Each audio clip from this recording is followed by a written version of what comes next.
Chapter 1. The Storm Within. There comes a moment in every life when you realize the true enemy has never been the world outside, but the storm raging within. The insults, the betrayals, the failures, the losses, they cut deep, yes, but it is not the event itself that destroys us. It is our reaction. It is our surrender to anger, our collapse into despair, our drowning in fear. You are not undone by what happens. You are undone by what you allow to penetrate the fortress of your mind.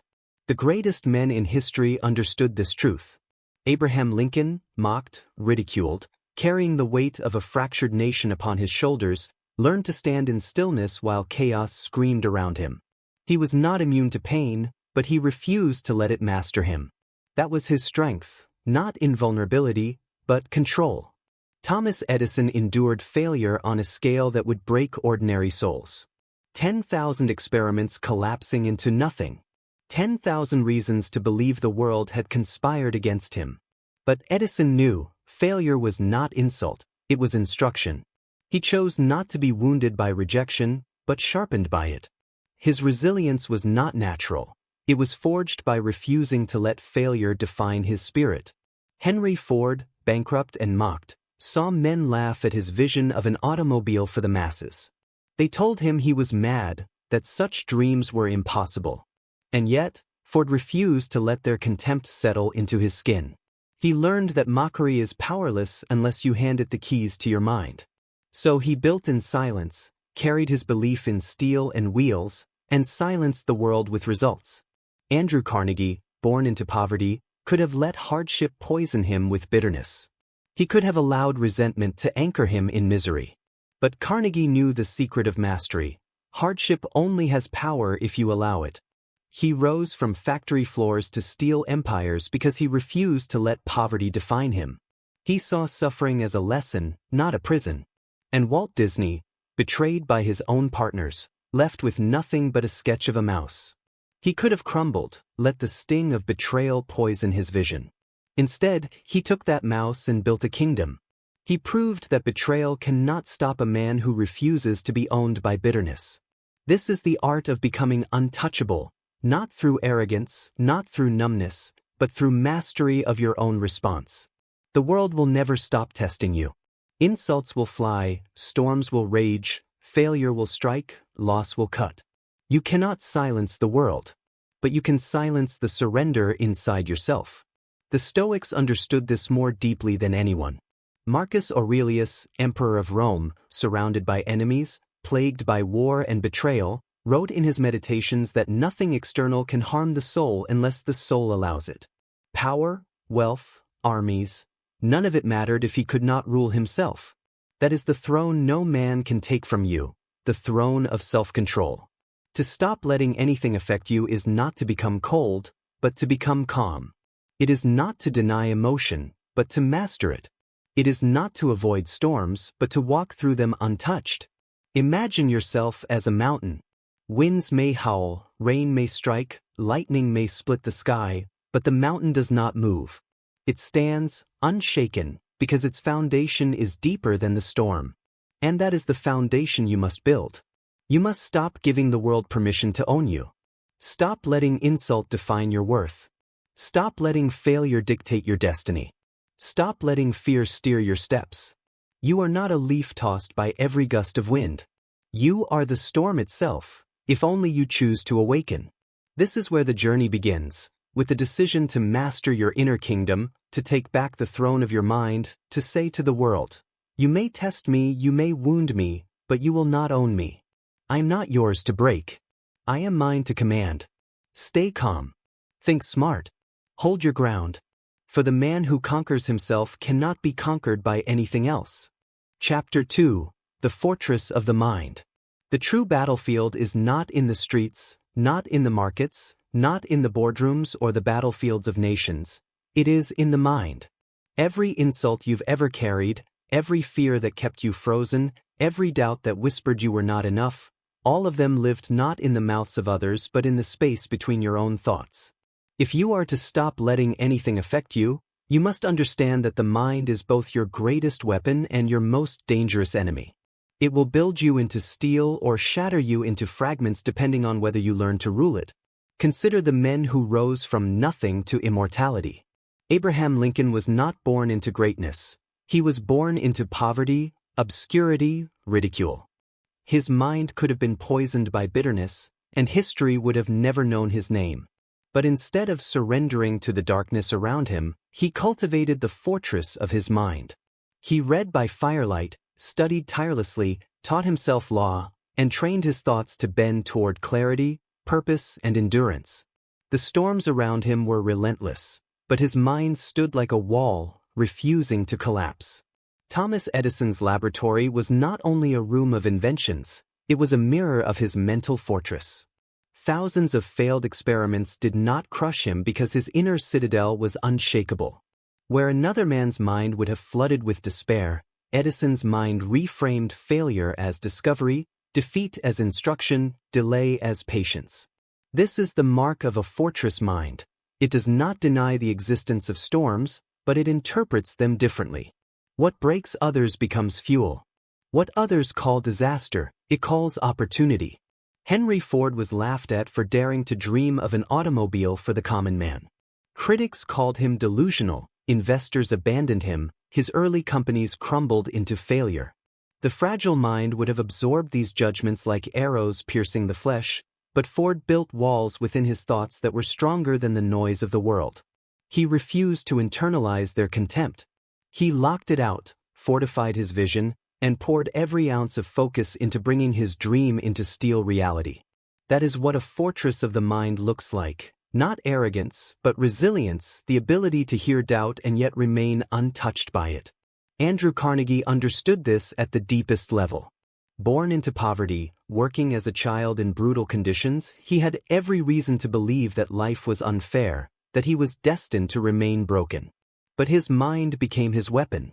He trained it on knowledge, on opportunity, on strategy. He disciplined his thoughts until they could no longer be chained by circumstance. The body worked in factories, but the mind planned empires. His fortress was so strong that no amount of hardship could breach it. And Walt Disney, betrayed by his own partners, abandoned by financiers, ridiculed for chasing childish fantasies, stood within the walls of his imagination and refused to let the world corrupt him. His fortress was not built of stone, but of vision, of unshakable belief that imagination itself was power. Every insult bounced off his walls, every betrayal became a stepping stone, every failure only reinforced his conviction. He did not let the world tell him who he was. He told the world instead. But you must understand this, a fortress is not built overnight. It requires discipline, repetition, and sacrifice. To master your mind, you must train it daily, brick by brick, choice by choice. The fortress is built every morning you choose clarity over chaos, every night you choose patience over despair, every hour you choose calm over anger. The walls strengthen every time you resist the temptation to surrender to weakness. And eventually, when the world hurls its storms at you, when betrayal strikes, when failure mocks, when fear rises, you will stand within your fortress untouchable, not because storms ceased, but because you no longer allowed them inside. Marcus Aurelius, the philosopher emperor, described this with perfect clarity. He wrote that the mind is like a citadel, a fortress that cannot be invaded unless you open its gates. Armies may attack the body, insults may strike the ears, pain may crush the flesh, but the mind remains sovereign unless you surrender it. This truth is ancient, and yet it is as modern as today. Nothing has power over you unless you give it permission. The fortress of the mind is not emotionless. You will still feel pain. You will still feel grief. You will still feel anger. But mastery means that those feelings knock at the walls, and you decide which ones may enter. You are not ruled by them. You are the ruler. And this is the essence of power: self-rule, self-command, self-mastery. Do not imagine that the great men of history were cold, detached, untouched by suffering. Lincoln grieved so deeply he wept alone in silence. Edison felt the sting of failure with every shattered experiment. Ford knew despair. Carnegie knew hunger. Disney knew betrayal. But they did not let these storms define them. They allowed themselves to feel but not to fall. They stood within their fortress and endured. And so must you. Build your mind into stone. Train your thoughts until you can stand calm when insulted, patient when delayed, steady when betrayed. Refuse to hand over the keys of your fortress to fear, doubt, or anger. Because the day you rule your mind is the day nothing outside of you can rule your life. Chapter 3. The Power of Belief. Belief is the engine of the human spirit. It is the invisible force that determines whether a man rises or collapses, whether he becomes a builder of empires or a prisoner of his own doubt. Every great monument in history, every invention, every revolution, every act of courage began first as a belief in the mind of someone who refused to let the world convince them otherwise. Without belief, the fortress of the mind is nothing but empty walls. With belief, it becomes a citadel of fire that no storm can extinguish. Abraham Lincoln carried belief when the world gave him nothing else. Imagine a man born in a log cabin with little education, mocked for his appearance, defeated in election after election, surrounded by critics who declared him unfit for leadership. What kept him moving? It was belief that he was meant to serve a higher cause, that the Union could survive, that freedom was worth more than his own comfort. It was not circumstances that gave him strength, but conviction. The storms outside did not vanish, but belief inside kept him unshaken. Thomas Edison lived in the furnace of belief. 10,000 failed attempts would have shattered any ordinary soul. Neighbors called him obsessed, critics called him foolish, his own investors doubted his mind. Yet Edison's belief in the possibility of light carried him beyond reason itself. Every broken filament, every failed experiment, every wasted night became not proof of failure, but proof that belief was stronger than evidence. He believed when no one else did, and because of that belief, the world moved from darkness into illumination. Henry Ford, standing amid bankruptcy and ridicule, believed when others mocked. They told him the automobile was a toy, that it would never belong to the common man, that his dream was impossible. But Ford's belief was not dependent on their approval. It was forged in steel. He believed in efficiency, in accessibility, in transforming the way humanity moved. His factories, his assembly lines, his automobiles were not just machines, they were monuments built on the bedrock of belief. Andrew Carnegie, as a poor boy in the steel mills, had no evidence of a bright future. His hands were blistered, his back bent under the weight of labor, his family struggled to survive. But Carnegie believed that knowledge, discipline, and work could elevate him beyond poverty. He devoured books, learned skills, sought opportunity, and his belief carried him where despair would have buried others.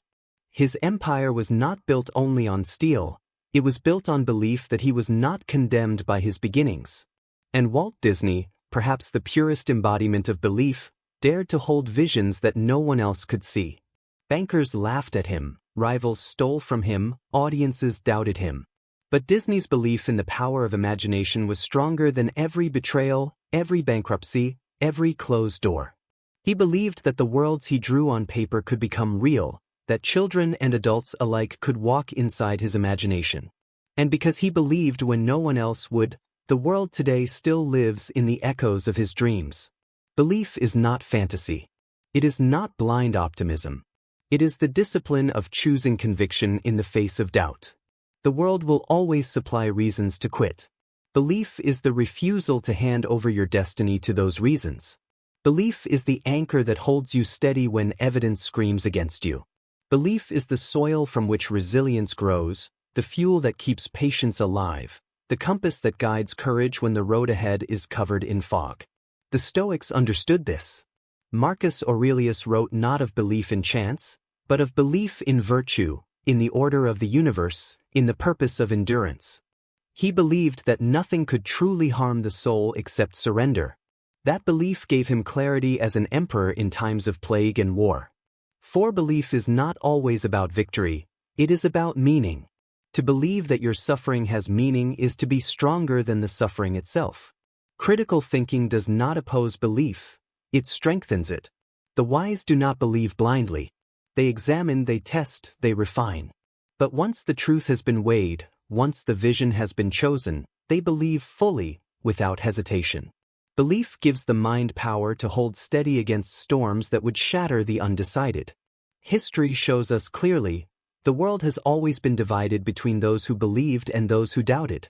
The doubters mocked the Wright brothers until they lifted into the sky. The doubters mocked Edison until the world was lit. The doubters mocked Disney until his dreams became kingdoms. The doubters always laugh in the beginning, but they always fall silent in the end, because belief, when married to action and endurance, bends reality itself. And so it is with you. If you are to stop letting anything affect you, you must first decide what you believe about yourself. Do you believe you are at the mercy of the world, or do you believe you are the architect of your response? Do you believe your past defines you, or do you believe you can rise above it? Do you believe storms are curses, or do you believe they are teachers? Whatever you believe will shape your life more than any circumstance. If you believe you are powerless, you will hand your power to everything around you. An insult will shatter you, a failure will paralyze you, a betrayal will poison you. But if you believe you are sovereign, if you believe your mind is your fortress, if you believe storms cannot enter without your permission, then nothing, no insult, no failure, no loss, will ever own you again. Stay calm. Think smart. Believe deeply. For belief is not only the foundation of strength, it is the fire that awakens the soul and makes the impossible bow before you. Chapter 4. The Sword of Clarity. Clarity is the rarest form of power. The world is full of noise, opinions, distractions, false promises, and illusions designed to confuse, to blind, to weaken. Most people stumble not because they lack strength, not because they lack opportunity, but because they cannot see clearly. Their vision is clouded by fear, by pride, by the voices of others telling them who they are and what they cannot do. To stop letting anything affect you, you must learn the discipline of clarity, for without it, every insult will feel true, every storm will seem endless, and every obstacle will appear insurmountable. Think of Abraham Lincoln in the darkest days of the Civil War. Newspapers mocked him, rivals insulted him, generals disobeyed him, and half the nation cursed his name. He could have drowned in the noise, lost himself in the chaos, surrendered to the confusion of thousands of conflicting voices. But Lincoln cut through the fog with clarity. He reminded himself of the purpose that mattered most, the preservation of the Union, the pursuit of freedom. That clarity gave him the strength to endure ridicule and betrayal without being broken. He was not distracted by every opinion. He saw through the chaos to the core truth, and he held it like a sword. Thomas Edison practiced clarity in every failure. When 10,000 experiments crumbled into ashes, others would have seen only proof of futility. But Edison's clarity allowed him to see differently. Each failure was not a wall, but a signpost pointing toward progress. He saw the truth others missed, that discovery is not a single leap, but 1,000 steps through darkness. His clarity gave him patience, his clarity gave him endurance, and his clarity silenced the voices of doubt that surrounded him. Henry Ford faced a similar test. Bankruptcies, ridicule, abandoned partnerships, these were storms meant to blind him. But Ford's clarity was sharper than the mockery. He knew what others could not yet see. The automobile was not a toy for the rich, but the future of mankind. His clarity of vision made him immune to the laughter of critics, because he was looking at a horizon they were too blind to see. Andrew Carnegie, clawing his way up from poverty, had clarity in the midst of despair. Others born into hardship believed they were doomed to remain there. They surrendered to misery because they could not see past their present condition. But Carnegie saw clearly that knowledge was power, that discipline was freedom, that opportunity could be seized by those willing to endure long enough. His clarity of perspective allowed him to transform sweat and struggle into an empire of steel. Walt Disney, betrayed, bankrupt, and dismissed as a dreamer, lived by clarity of imagination. Where others saw childish sketches, he saw kingdoms. Where bankers saw risk, he saw inevitability. His clarity of vision allowed him to endure betrayals that would have shattered lesser men. Clarity gave him the power to say, "You may laugh now, but one day you will walk through the gates of my imagination." And history proved him right. Clarity is not about seeing with your eyes, it is about seeing with your mind. The eye sees chaos, failure, betrayal, insult. The mind trained in clarity sees patterns, lessons, opportunity, truth. Most people mistake noise for reality. They confuse the opinions of others for truth, the storms of today for the destiny of tomorrow, the pain of the moment for the permanence of life. But the disciplined mind, sharpened by clarity, cuts through illusion like a blade. Marcus Aurelius wrote that if you want peace, you must first see things as they truly are. Do not exaggerate them, do not distort them, do not surrender to the imagination of fear. See the insult for what it is, just words. See failure for what it is, just an attempt that didn't work. See loss for what it is, part of life's cycle. Clarity reduces the overwhelming storm into simple reality, and once you see clearly, the storm loses its power to control you. Critical thinking is clarity in action. In moments of crisis, the mind without clarity drowns in panic.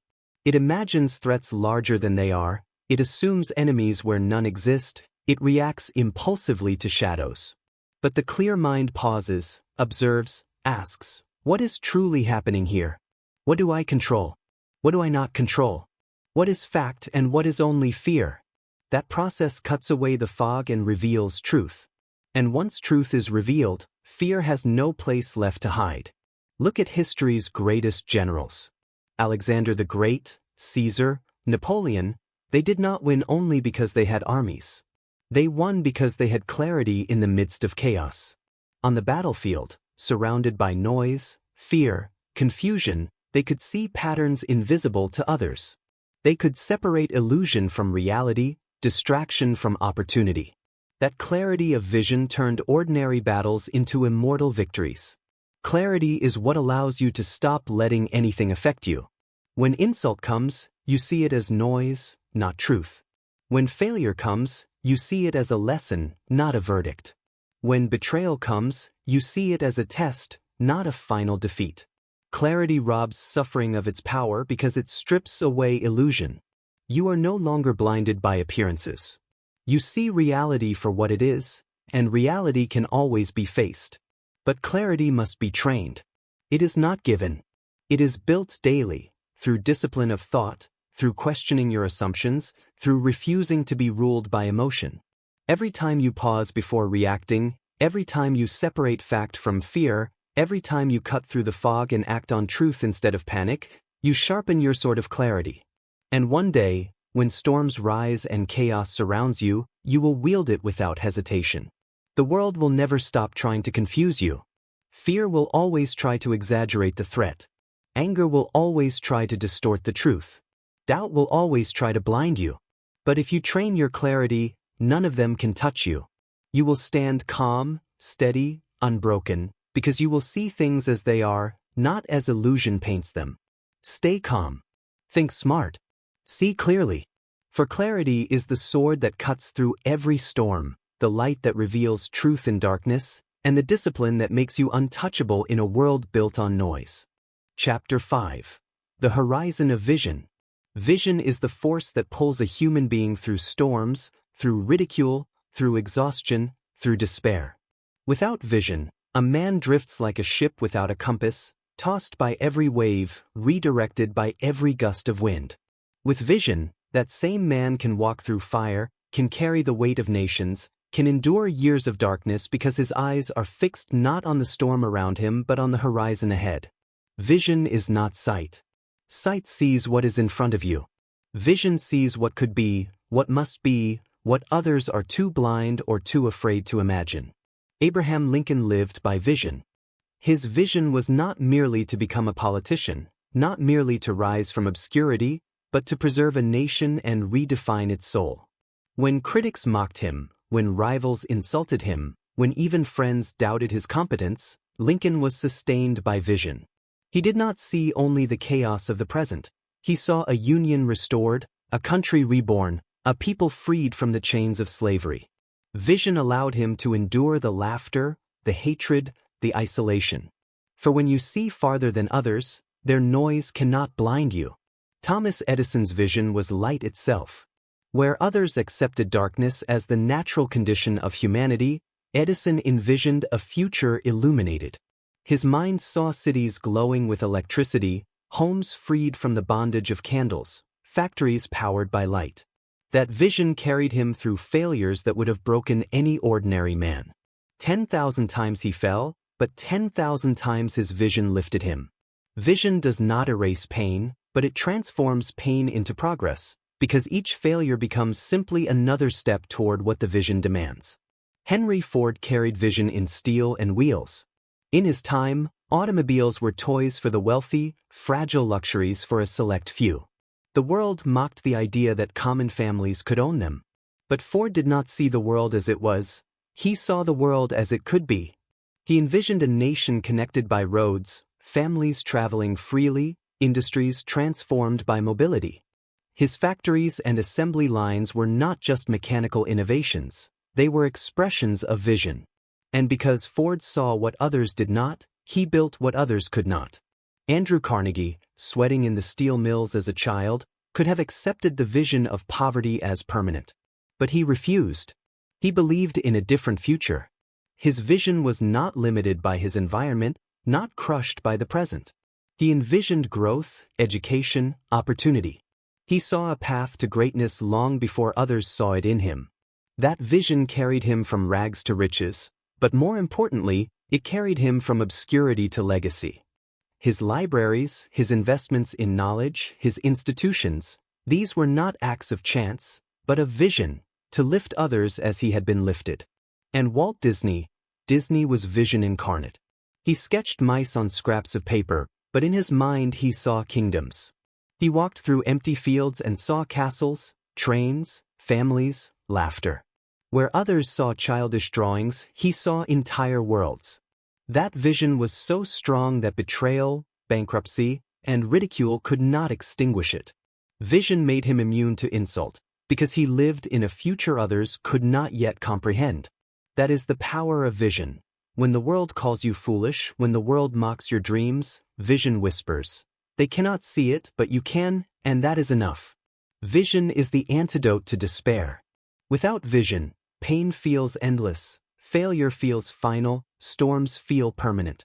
But with vision, pain becomes temporary, failure becomes stepping stones, storms become only passing shadows against the horizon.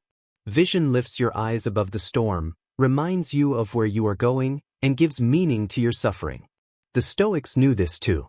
Marcus Aurelius reminded himself that man must act according to virtue and purpose, not according to circumstance.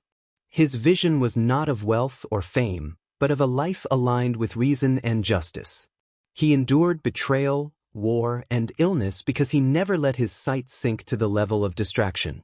He kept his eyes fixed on principle, on truth, on legacy. That is vision, not only the ability to imagine a brighter world, but the ability to hold that image steady when everything else crumbles. History proves again and again that those with vision rule the future. Alexander the Great envisioned an empire beyond the known world, and he walked into the unknown with armies that believed in him. Julius Caesar envisioned power in Rome, not just temporary influence but transformation, and his clarity of vision made him unstoppable until his ambition consumed him. Churchill envisioned survival in Britain's darkest hour, and because he saw light when others only saw bombs, a nation endured. Vision is not arrogance, it is foresight. Critical thinking without vision is sterile. It analyzes, it calculates, but it leads nowhere. Vision gives direction to thought, purpose to discipline, courage to action. Without vision, all other virtues collapse into mechanics. But with vision, even small acts carry weight, because they are aligned with destiny. And so it must be with you. If you wish to stop letting anything affect you, you must learn to lift your eyes beyond the present storm. You must cultivate vision. Vision of who you want to become, of what you want to build, of how you want to be remembered. Without it, insults will derail you, failures will paralyze you, storms will consume you. With it, you will stand unshaken, because your focus will always be beyond the noise of the moment. Do not ask if the world believes in your vision. Do not wait for applause, approval, or understanding. They cannot see what you see. That is why it is your vision and not theirs. Hold it. Protect it. Walk toward it. 4. Vision is the light on the horizon that no storm can extinguish, the fire that no betrayal can smother, the compass that no insult can distort. Stay calm. Think smart. Lift your eyes. For the man with vision is untouchable, not because the world does not strike him, but because his eyes are fixed beyond the strike, on a horizon so powerful that nothing in the present can stop him. Chapter 6. The Fire of Purpose. Purpose is the engine of endurance, the shield against despair, the voice that rises in the silence when everything else has abandoned you. Without purpose, even strength collapses. Without purpose, even courage turns to dust. Without purpose, discipline becomes torture, patience becomes misery, and vision becomes nothing but an empty picture. Purpose is what transforms struggle into meaning and pain into progress. It is the fire that burns long after applause has faded, long after the world has forgotten you, long after storms have struck you down. Purpose is the reason you rise again. Abraham Lincoln understood this. His presidency was not a path of comfort but of agony. He bore the grief of a divided nation, the insults of rivals, the pressure of war, and the loneliness of leadership. Yet he endured because his purpose was greater than his pain. He did not seek glory, he sought the preservation of a union and the liberation of millions. That purpose allowed him to carry burdens that would have destroyed others. He was not immune to suffering, he was fueled by it. For when a man's purpose is larger than himself, no storm can truly break him. Thomas Edison lived with the relentless purpose of bringing light into the world. 10,000 failures would have been unbearable without purpose. Each broken experiment, each wasted night, each mockery from critics would have crushed him if his goal was merely wealth or recognition. But Edison's purpose was larger, to transform the way humanity lived, to drive back the ancient shadow of darkness. That purpose gave him strength to keep going when logic said stop. Purpose is not a luxury, it is the fuel that makes impossible persistence possible. Henry Ford had the purpose of mobility, of revolutionizing industry so that ordinary people could own what was once a luxury. His companies failed, his investors fled, critics laughed. Without purpose, bankruptcy would have been the end. But Ford's purpose was bigger than his personal survival. He wanted to change the world itself. And because that purpose burned inside him, every failure was only another lesson, every insult only another spark. His purpose was his shield. It silenced doubt, it buried ridicule, it carried him to victory. Andrew Carnegie began in brutal poverty, yet he held a purpose larger than himself. His purpose was not only to rise, but to lift others. He worked through hardship, educated himself, studied the mechanics of wealth, and built an empire of steel not only for his fortune but for his vision of spreading knowledge and opportunity. His libraries, his investments in education, his philanthropy, all of it was rooted in a purpose greater than accumulation. That purpose carried him beyond poverty, beyond wealth, into legacy. And Walt Disney's purpose was joy itself. His drawings, his films, his parks, they were not built only for profit, but for the purpose of wonder, of imagination, of creating places where children and adults could believe in magic again. Without that purpose, betrayal would have ended him.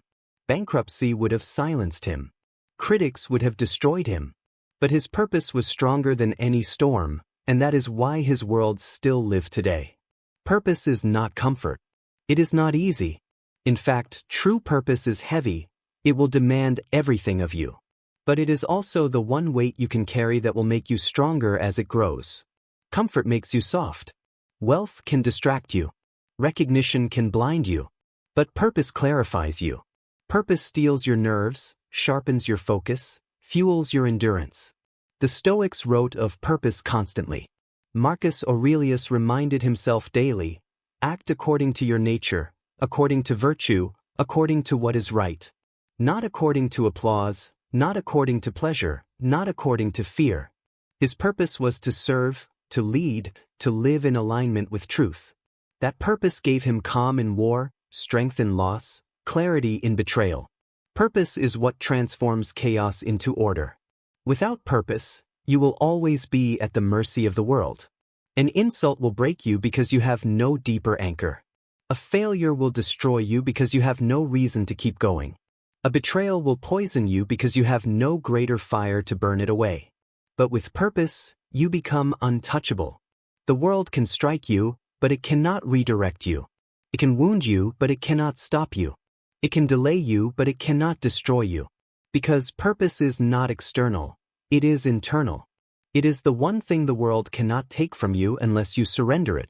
History's great victories were not born from wealth, luck, or even genius. They were born from purpose.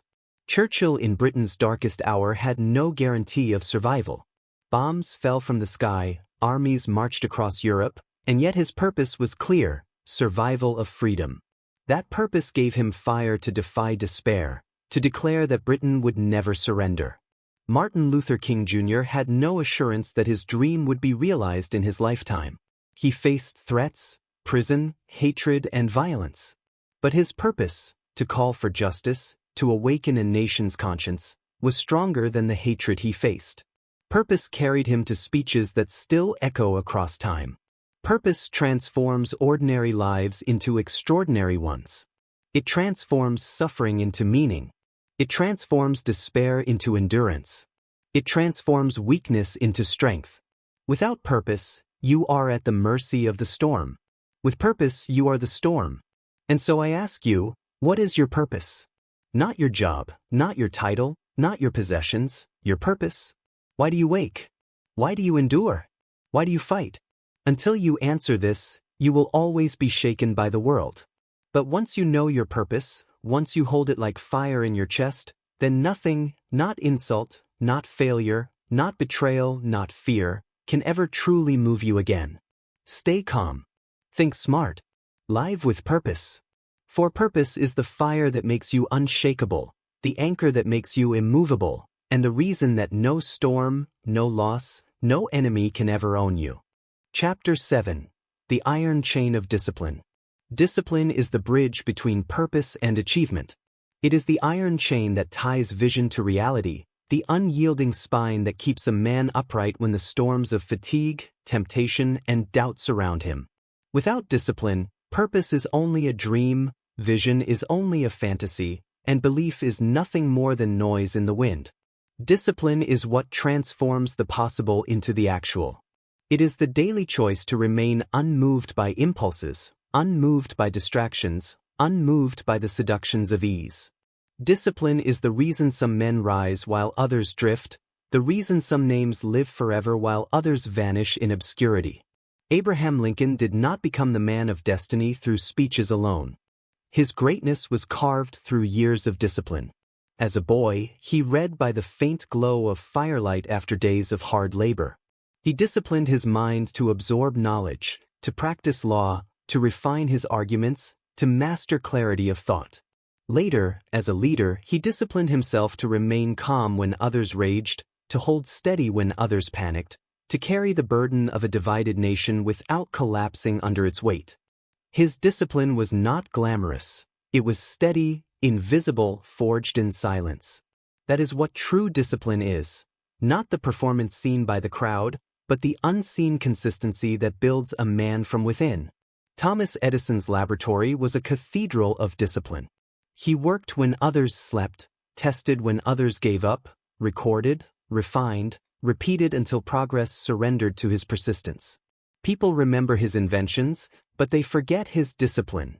The endless nights of repetition, the thousands of failures endured without excuse. He was not moved by boredom, not moved by fatigue, not moved by mockery.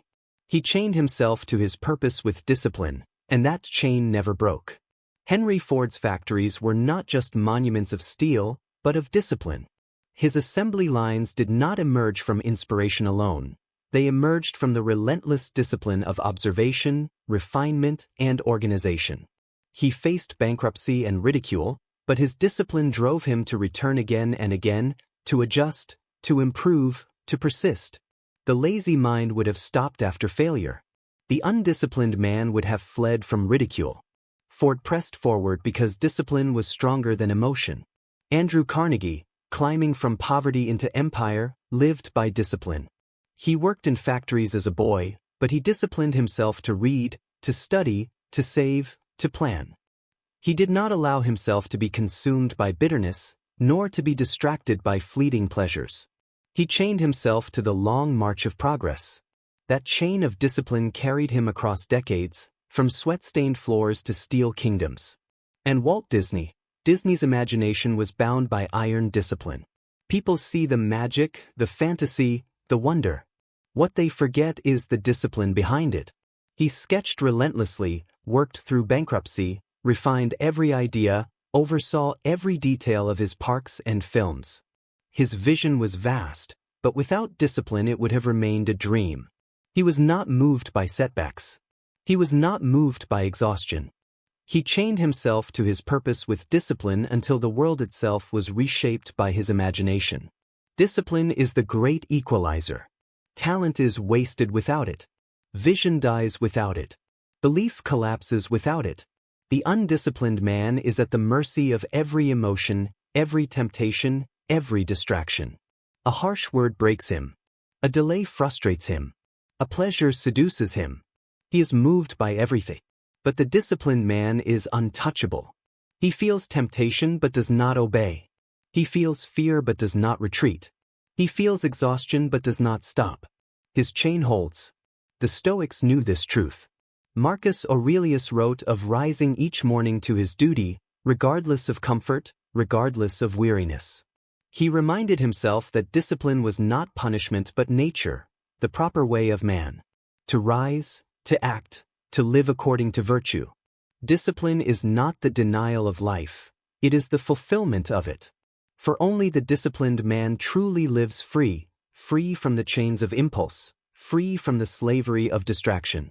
History's greatest victories were not achieved in a single moment of inspiration, they were built brick by brick through discipline. Alexander's armies marched thousands of miles not because of speeches but because of discipline. Caesar rebuilt his power in exile not by chance but by discipline. Churchill endured political exile for years before leading his nation in war. His discipline kept him prepared when his moment arrived. Critical thinking itself is a discipline. To pause before reacting, to examine before deciding, to measure before moving, that is discipline in thought. Without it, you are controlled by impulse, and impulse is the fastest path to destruction. Discipline gives you distance from emotion. It gives you time to see clearly. It gives you the power to act with precision, not with panic. Discipline is not glamorous. It is not celebrated daily. It is often lonely, often silent, often unseen.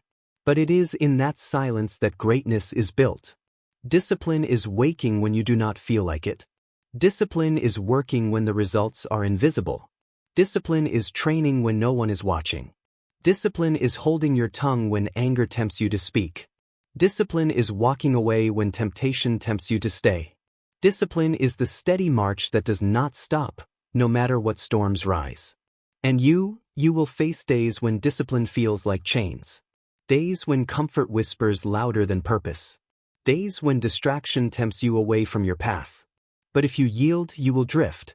You will be moved by everything. The insult will wound you, the failure will break you, the storm will own you. Only discipline keeps you unmoved. So train it daily. Build it like muscle. Chain yourself to your vision. Chain yourself to your purpose.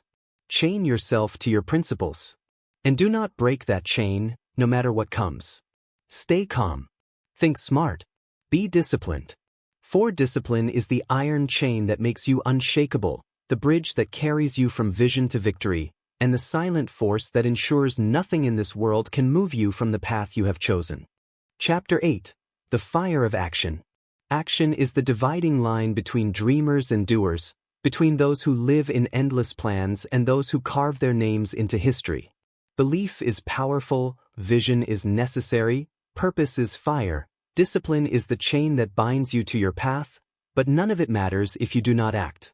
Without action, vision rots into fantasy.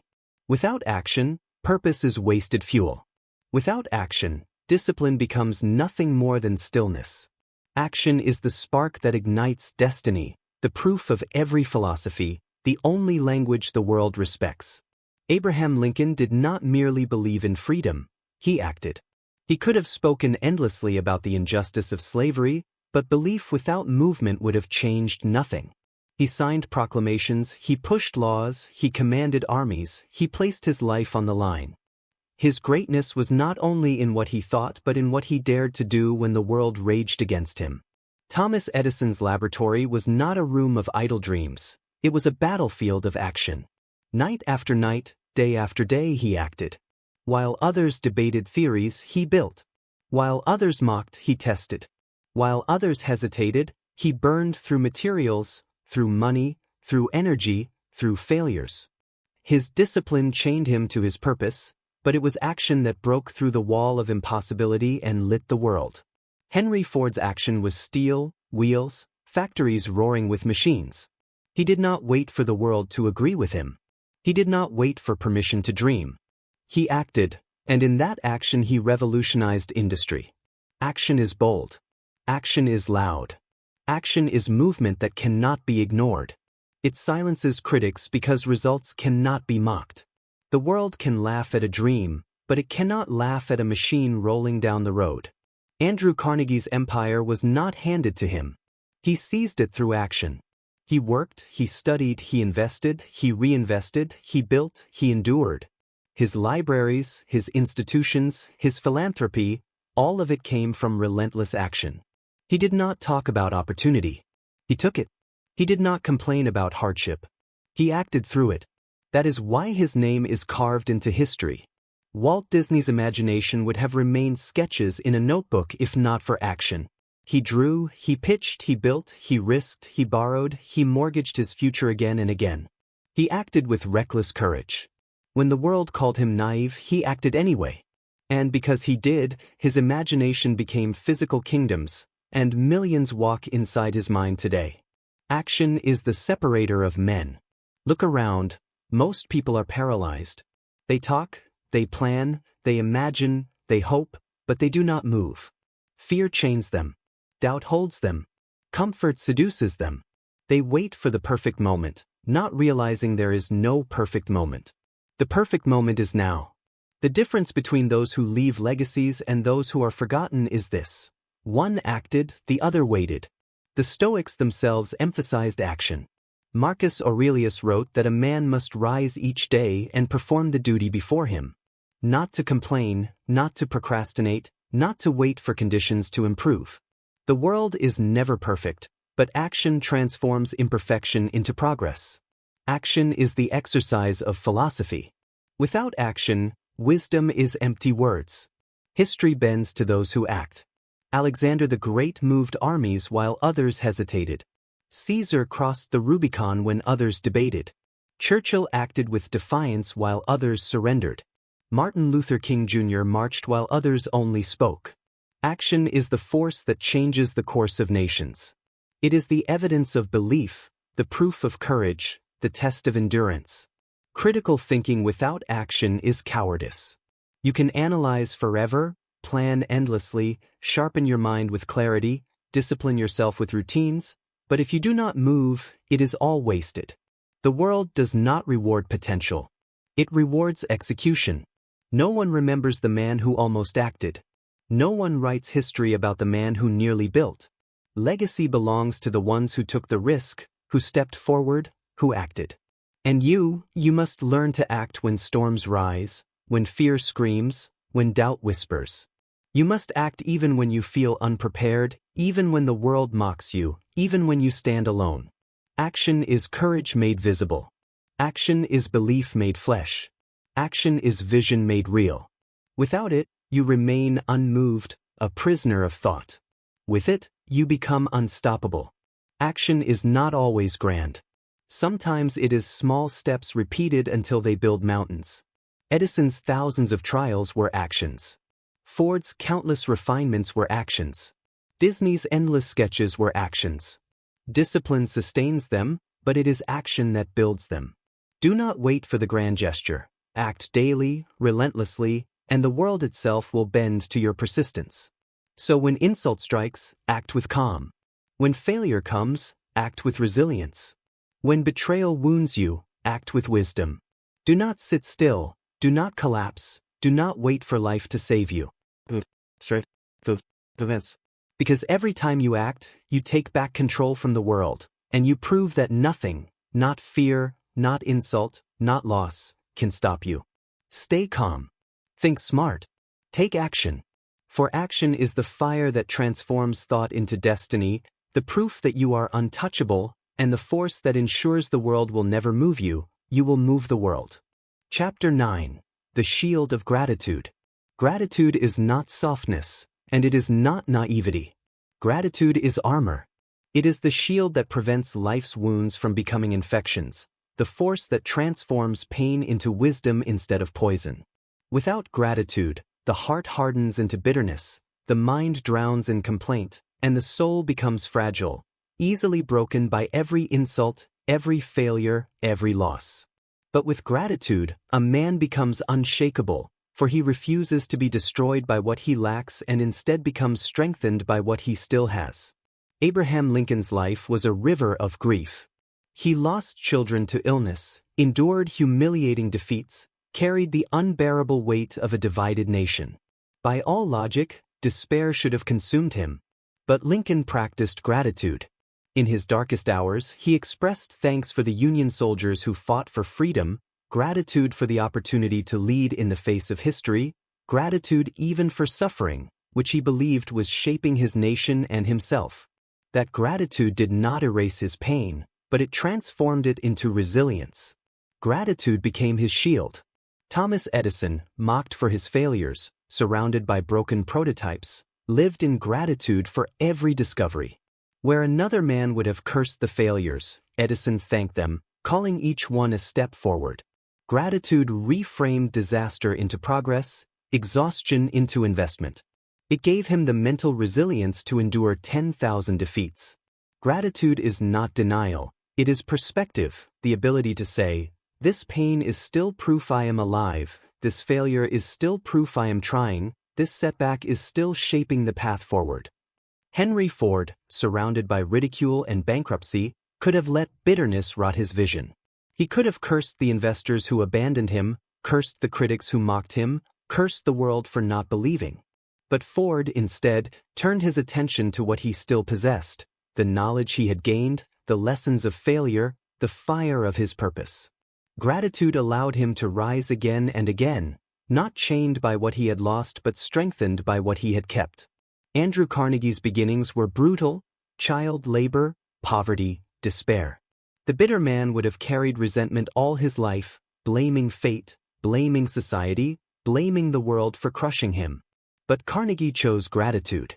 Gratitude for the books he found, gratitude for the mentors he discovered, gratitude for every opportunity to climb higher. That gratitude prevented his suffering from turning into hatred. It fueled him instead, transforming hardship into hunger and pain into drive. And Walt Disney, perhaps more than any of them, lived in gratitude for imagination itself. Betrayed, robbed, bankrupt, he could have turned cynical. He could have let bitterness consume him. But he thanked the very imagination that no one could steal from him. Gratitude allowed him to keep dreaming when the world called him a failure. And that gratitude gave birth to wonders that still outlive him. Gratitude does not mean ignoring reality. It means refusing to let reality break you. It is not about pretending storms do not exist. It is about remembering that you still have strength to walk through them. Gratitude does not deny loss. It acknowledges what remains. Gratitude does not erase betrayal. It focuses on the allies who still stand beside you. Gratitude does not blind you to failure. It reminds you of the lessons carved into your scars. The Stoics understood this well. Marcus Aurelius wrote that every day is a gift, that even suffering has value, that to wake at all is reason for thanks. Gratitude was not sentimental for him, it was strategic. It gave him balance in chaos, perspective in pain, calm in the face of betrayal. Gratitude is not weakness. Gratitude is strength refined by perspective. Critical thinking itself demands gratitude. Because when you step back from your emotions, when you strip away illusion, you realize there is always something left to be thankful for. A mind, a body, a chance to try again. The undisciplined mind focuses only on loss and becomes bitter. The disciplined mind, armed with gratitude, finds reasons to move forward even in ashes. History remembers the grateful because they endure longer. Leaders who carried gratitude carried hope. Generals who thanked their soldiers inspired loyalty. Builders who thanked their failures built stronger foundations. Gratitude strengthens the heart against bitterness, and bitterness is the silent destroyer. The bitter man is moved by everything. Every insult wounds him, every setback breaks him, every loss poisons him. But the grateful man is untouchable, because nothing can take away what he chooses to value. And you will face losses, betrayals, failures. You will face days when the weight feels unbearable. Without gratitude, those moments will turn you bitter. And once bitterness enters, it will consume you. But with gratitude, you will remain untouchable. You will not be blinded by what you have lost, but strengthened by what you have gained. You will not be poisoned by what is gone, but empowered by what remains. Gratitude will shield you. So practice it daily. Give thanks not only when life is kind, but when it is cruel. Give thanks not only for victories, but for failures that teach you. Give thanks not only for allies, but for enemies who sharpen you. Give thanks not only for the light, but for the darkness that forces you to find your inner fire. For gratitude is not just emotion, it is armor. Stay calm. Think smart. Be grateful. For gratitude is the shield that turns suffering into wisdom, bitterness into strength, and life itself into a force that cannot be broken. Chapter 10. The Art of Adaptability. Adaptability is one of the highest forms of strength. For the man who cannot adapt is the man who will be broken. The world changes with or without your permission. Markets collapse, empires fall, technologies evolve, storms rise without warning. To resist change blindly is to guarantee defeat. But adaptability does not mean surrender. It means bending without breaking, shifting without losing your foundation, transforming without abandoning your purpose. It is the art of survival refined into the art of victory. Abraham Lincoln understood adaptability. When war shattered the Union, he faced decisions no president before him had ever faced. His generals disobeyed, his allies betrayed, the nation doubted him. If he had clung stubbornly to rigid strategies, he would have collapsed under the weight of failure. Instead, he adapted.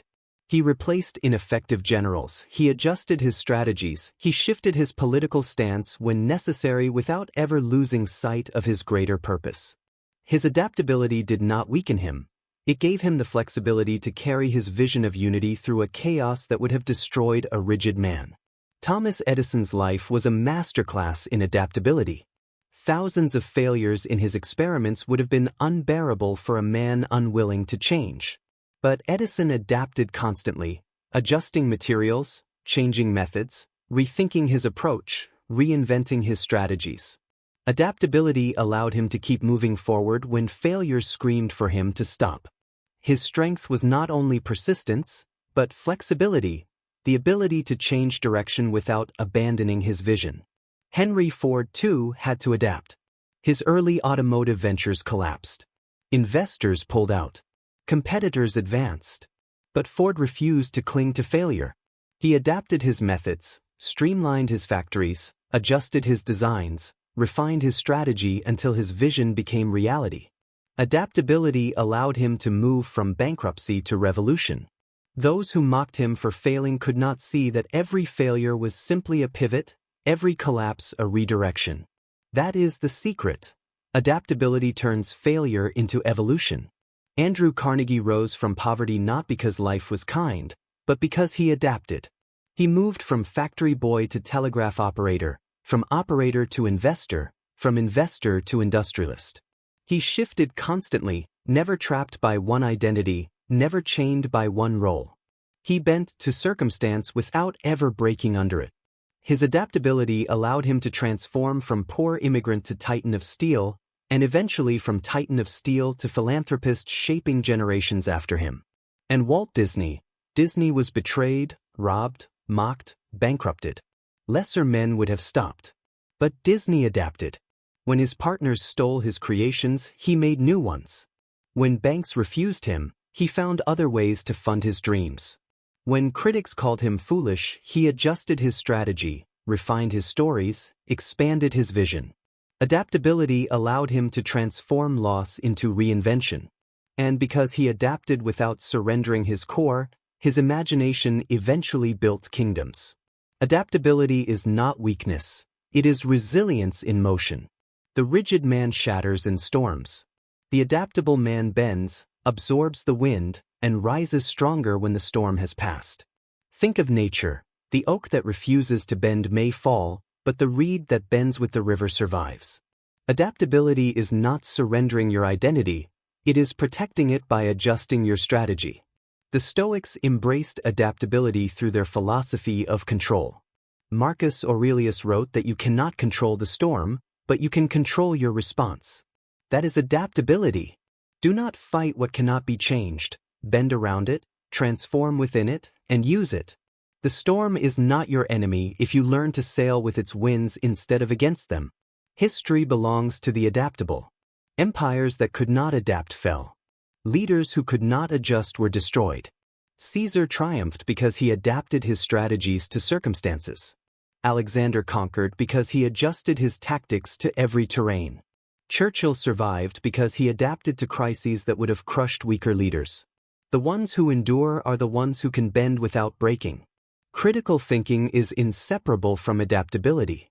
The unthinking man reacts rigidly, stubbornly, blindly. He insists that the world conform to his will, and when it does not, he collapses. But the adaptable mind sees options, sees patterns, sees new paths in dead ends. He does not fight reality, he works with it. That is the essence of adaptability, intelligence married to resilience. But here is the truth. Adaptability must not be confused with aimlessness. The adaptable man does not abandon his purpose, does not betray his vision, does not lose his foundation. He adapts his methods, not his mission. He adjusts his strategy, not his soul. He bends in form but not in essence. That is why adaptability is power, because it preserves your core while transforming your approach. And you will face storms that demand adaptability. Your plans will fail. Your allies will betray you. Your world will shift. If you are rigid, you will break. But if you are adaptable, you will bend, you will shift, you will change shape, and yet you will endure. You will transform storms into fuel. You will turn obstacles into teachers. You will make reinvention your strength. Adapt daily. Adjust when needed. Reinvent when forced. Never abandon your purpose, but never cling so tightly to your methods that you shatter when they fail.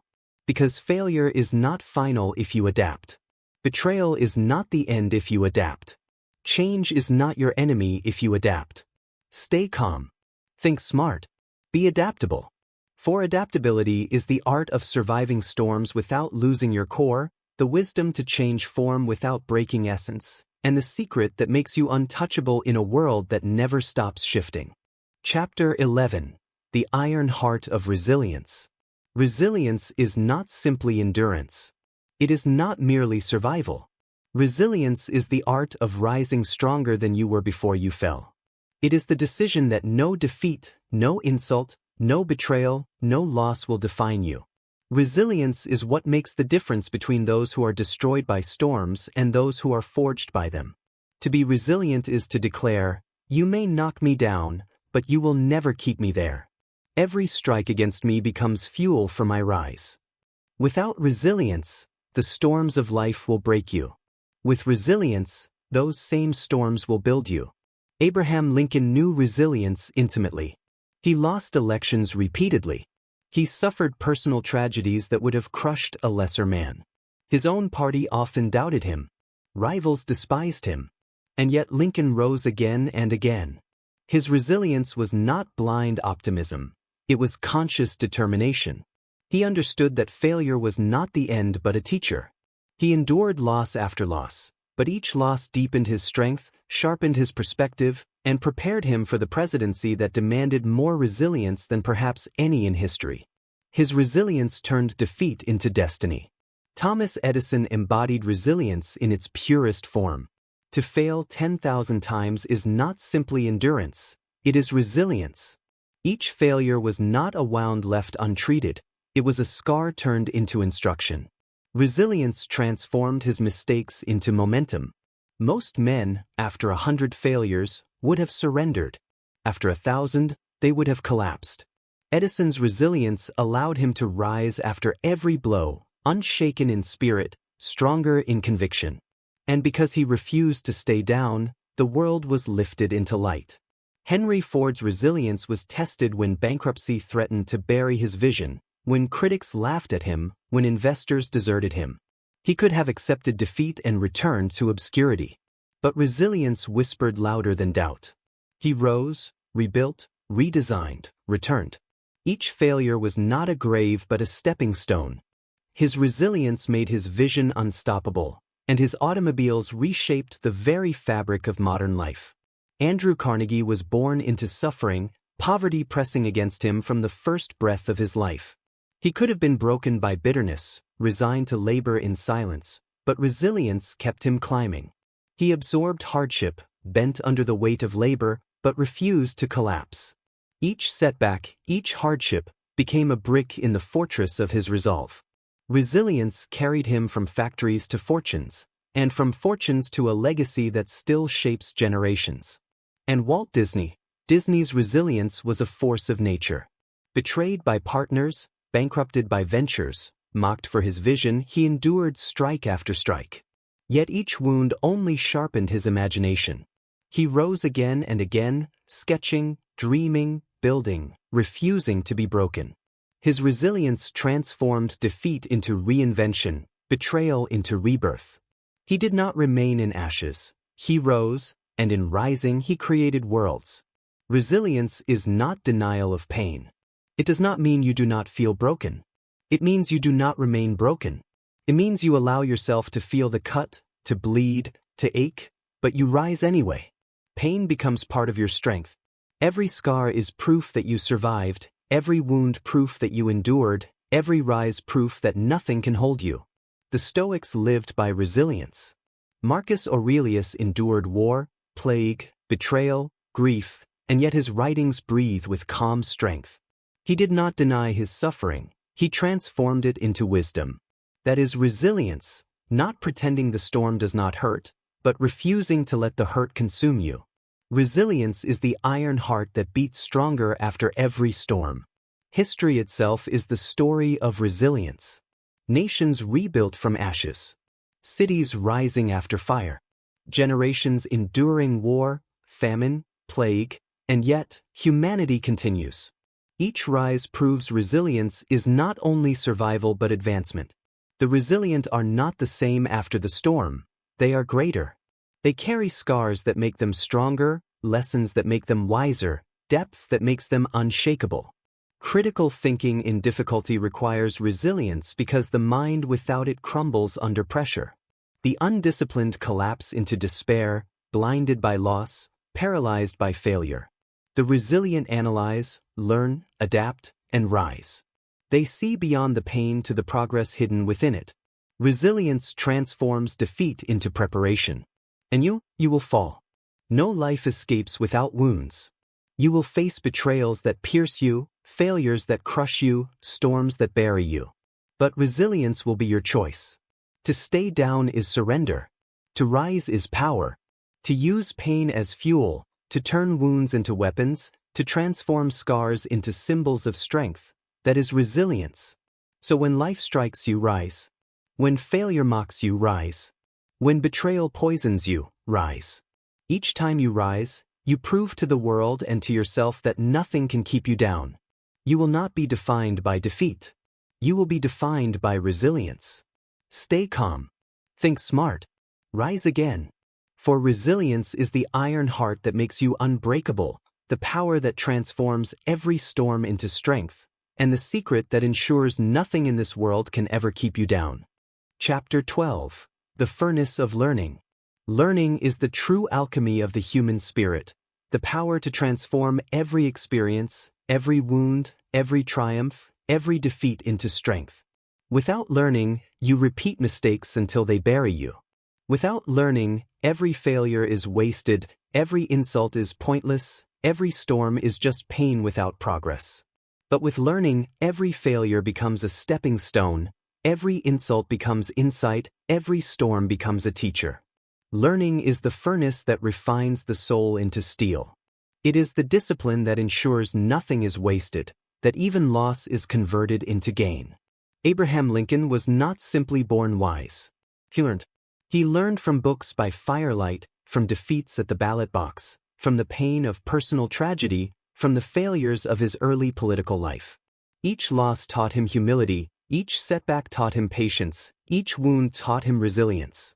When he finally reached the presidency, he was not merely a politician. He was a man who had learned deeply from life's harshest teachers. His greatness was not natural. It was forged in the furnace of learning.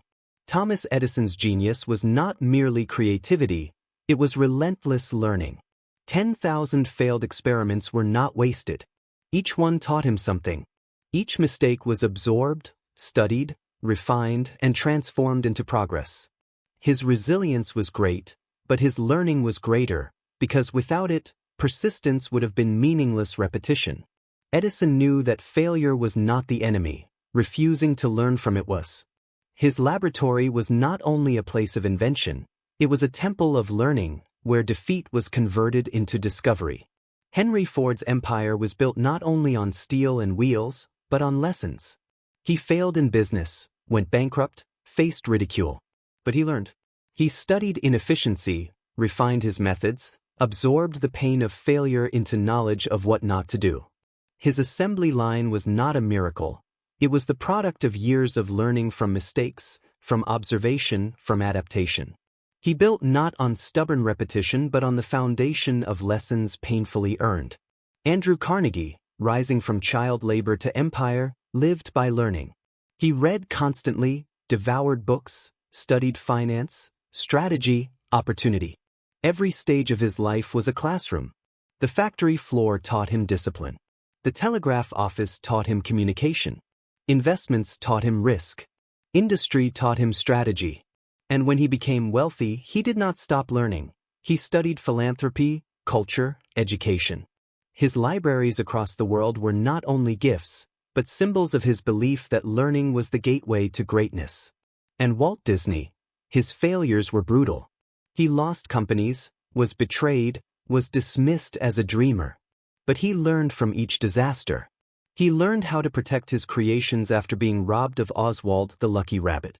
He learned how to refine his art, how to expand his imagination into sound and color, how to build parks that embodied his vision.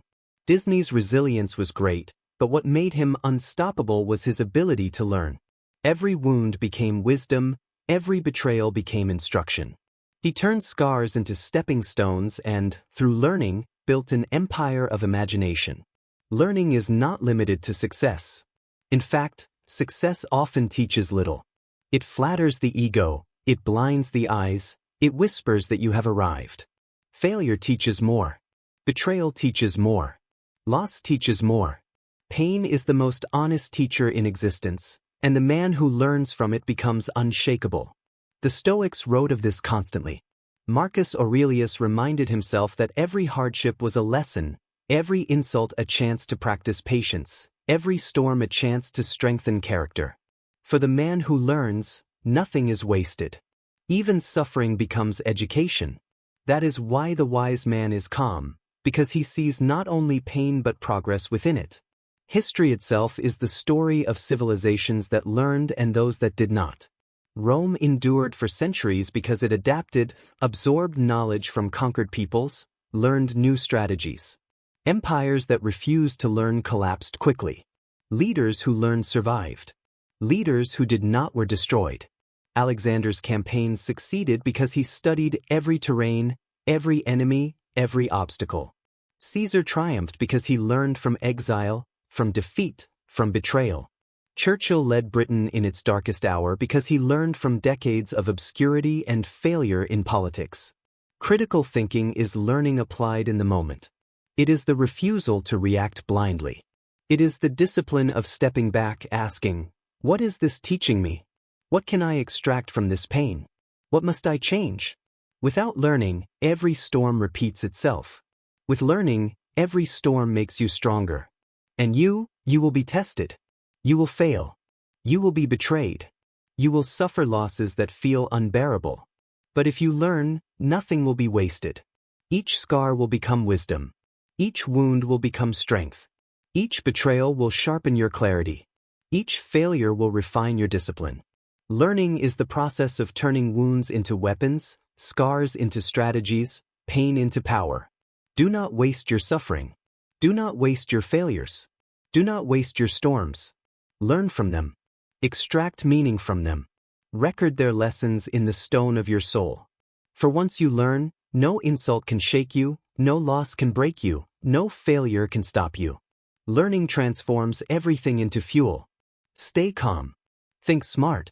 Keep learning. For learning is the furnace that transforms defeat into wisdom, pain into strength, and life itself into a classroom where nothing is wasted and everything is used. Chapter 13. The Throne of Self-Control. Self-control is the highest throne a man can sit upon. For if you cannot rule yourself, you will be ruled by everything else, by anger, by fear, by desire, by insult, by failure, by the shifting moods of the world. Self-control is not suppression, it is sovereignty. It is the decision that your mind is your kingdom, and no storm, no betrayal, no temptation has the right to sit upon its throne unless you allow it. To stop letting anything affect you, you must learn to sit upon that throne daily, to guard it fiercely, and to rule your inner world with the same firmness that kings once ruled nations. Abraham Lincoln was not known for fiery rage, though he faced endless provocation. Rivals mocked him. Newspapers tore his character apart. Generals defied him. He buried children in grief while carrying the burden of a divided nation. And yet, Lincoln mastered himself. He wrote angry letters he never sent, vented in private so he could remain calm in public, allowed himself moments of sorrow but never let sorrow own him. His self-control was not coldness, it was strength. He ruled his emotions so they would not rule his nation. That is self-control in action. Thomas Edison, in his endless failures, could have surrendered to despair, to frustration, to anger at the world. But he disciplined his impulses. He laughed at his failures. He controlled his perspective. Instead of raging against defeat, he bent it into discovery. Without self-control, his persistence would have collapsed into madness. With self-control, he ruled failure instead of being ruled by it. Henry Ford, ridiculed, bankrupt, scorned by investors, had countless opportunities to give in to bitterness or despair. But he mastered his impulses. He controlled his energy, focused it, chained it to his purpose. His self-control allowed him to block out the noise of critics, to silence the voices of doubt, to continue refining his vision when lesser men would have been consumed by emotion. Andrew Carnegie, laboring in poverty, surrounded by despair, could have drowned in resentment. But he controlled his mind. He refused to let envy consume him. He mastered his bitterness, controlled his ambition, and directed it into study, into work, into creation. His self-control transformed poverty into fuel instead of poison. And Walt Disney, when betrayed, when bankrupted, when robbed of his creations, he could have given in to hatred, to rage, to bitterness. But he ruled himself. He poured his emotion into creation instead of destruction. He built instead of breaking. His self-control turned betrayal into reinvention, and reinvention into empire. Self-control does not mean you do not feel. It means you feel deeply but choose deliberately. Anger will knock at your door. Self-control decides whether it enters. Fear will whisper in your ear. Self-control decides whether you obey. Desire will tempt you. Self-control decides whether you bend. Without it, you are a puppet. With it, you are sovereign. The Stoics were masters of this truth. Marcus Aurelius reminded himself daily, "You have power over your mind, not outside events. Realize this and you will find strength." That is self-control. The world will never stop raging, but your mind does not have to rage with it. The insult may come, but you decide whether it wounds. The storm may rise, but you decide whether it moves you. The betrayal may cut, but you decide whether it defines you. Self-control is the last freedom no one can steal. History proves it. Leaders without self-control destroy themselves. Caesar's brilliance was unmatched, but his inability to master ambition led him into daggers. Napoleon's genius was unparalleled, but his failure to control hubris dragged him into ruin. But those who ruled themselves endured longer, because they were not undone by their own impulses. Lincoln's calm saved a nation. Churchill's restraint turned despair into defiance. Gandhi's self-mastery turned resistance into revolution. Critical thinking itself demands self-control. For in the heat of emotion, clarity vanishes. The uncontrolled man reacts blindly, impulsively, and his reactions betray him. But the controlled man pauses. He observes. He separates fact from feeling, truth from illusion. He chooses wisely, while others collapse in haste. That is why self-control is the root of strength. It allows you to think when others only react. But self-control is not built in grand moments. It is built daily in small choices. It is built when you choose patience over anger in traffic. When you choose silence over the cheap satisfaction of an argument. When you choose restraint over indulgence. Every small act of self-control is a brick in the fortress of sovereignty. And one day, when storms truly rise, those bricks will hold. And you will be tempted to lash out in anger, to surrender to despair, to obey fear, to be seduced by comfort. These are the moments where most are moved by the world. But you must rule yourself. Sit upon the throne of your mind. Guard it. Do not surrender it to insult, to failure, to betrayal, to desire. For once you give away that throne, you are no longer sovereign. You are a slave to circumstance. Stay calm. Think smart. Rule yourself. For self-control is the throne that makes you untouchable, the sovereignty that ensures nothing outside of you can rule you, and the power that transforms chaos into order within your soul. Chapter 14. The Discipline of Patience. Patience is not weakness, and it is not passivity. Patience is power under control. It is the ability to endure the long road without breaking, to wait without surrendering, to persist without seeing immediate reward. The impatient man is fragile. He is moved by delay, discouraged by silence, broken by waiting. But the patient man is unshakable, for he understands that time itself is an ally, that storms always pass, that harvest always comes to those who endure long enough to reap it. Abraham Lincoln's life was a long march of patience. He failed in business, lost elections, was mocked and humiliated for years. His rise to leadership did not come quickly. It was carved over decades of rejection. But he did not collapse under delay. He endured. He waited. He sharpened himself. And when the moment came, when destiny called, he was ready. Patience did not make him idle. It made him strong. His years of delay were not wasted. They were preparation. Without patience, he would have quit before his purpose arrived. Thomas Edison's patience is legendary. Imagine thousands of nights of failure. Imagine 10,000 experiments collapsing. Impatience would have destroyed him long before success arrived. But Edison's patience was infinite. He was willing to wait as long as it took, to endure delay, to keep building in the silence between failure and success. That patience, paired with action, gave birth to the light that still burns across the world. Henry Ford, too, knew patience. His vision of the automobile for the common man did not come overnight. Investors abandoned him, critics mocked him, early companies failed. But he endured delay without collapsing. He refined his designs, rebuilt his companies, persisted through rejection. Impatience would have left him forgotten. Patience made him immortal. Andrew Carnegie's journey from poverty to empire was a story of patience. As a boy working brutal jobs, he did not see immediate reward. He endured long years of labor, saving pennies, studying, planning, waiting for opportunity. His patience carried him through despair. It allowed him to invest wisely, to grow steadily, to build an empire brick by brick. Impatience would have left him bitter. Patience made him powerful. And Walt Disney, betrayed, bankrupt, robbed, could have quit 1,000 times. But Disney's patience was unshakable. He kept sketching, kept building, kept pitching ideas, waiting for the world to catch up to his imagination. He endured years of rejection. But his patience allowed him to keep creating until his vision became undeniable. His imagination was vast, but his patience was the anchor that kept it alive. Patience is not idleness. It is not sitting still and waiting for life to save you. Patience is active endurance. It is working daily without demanding immediate reward.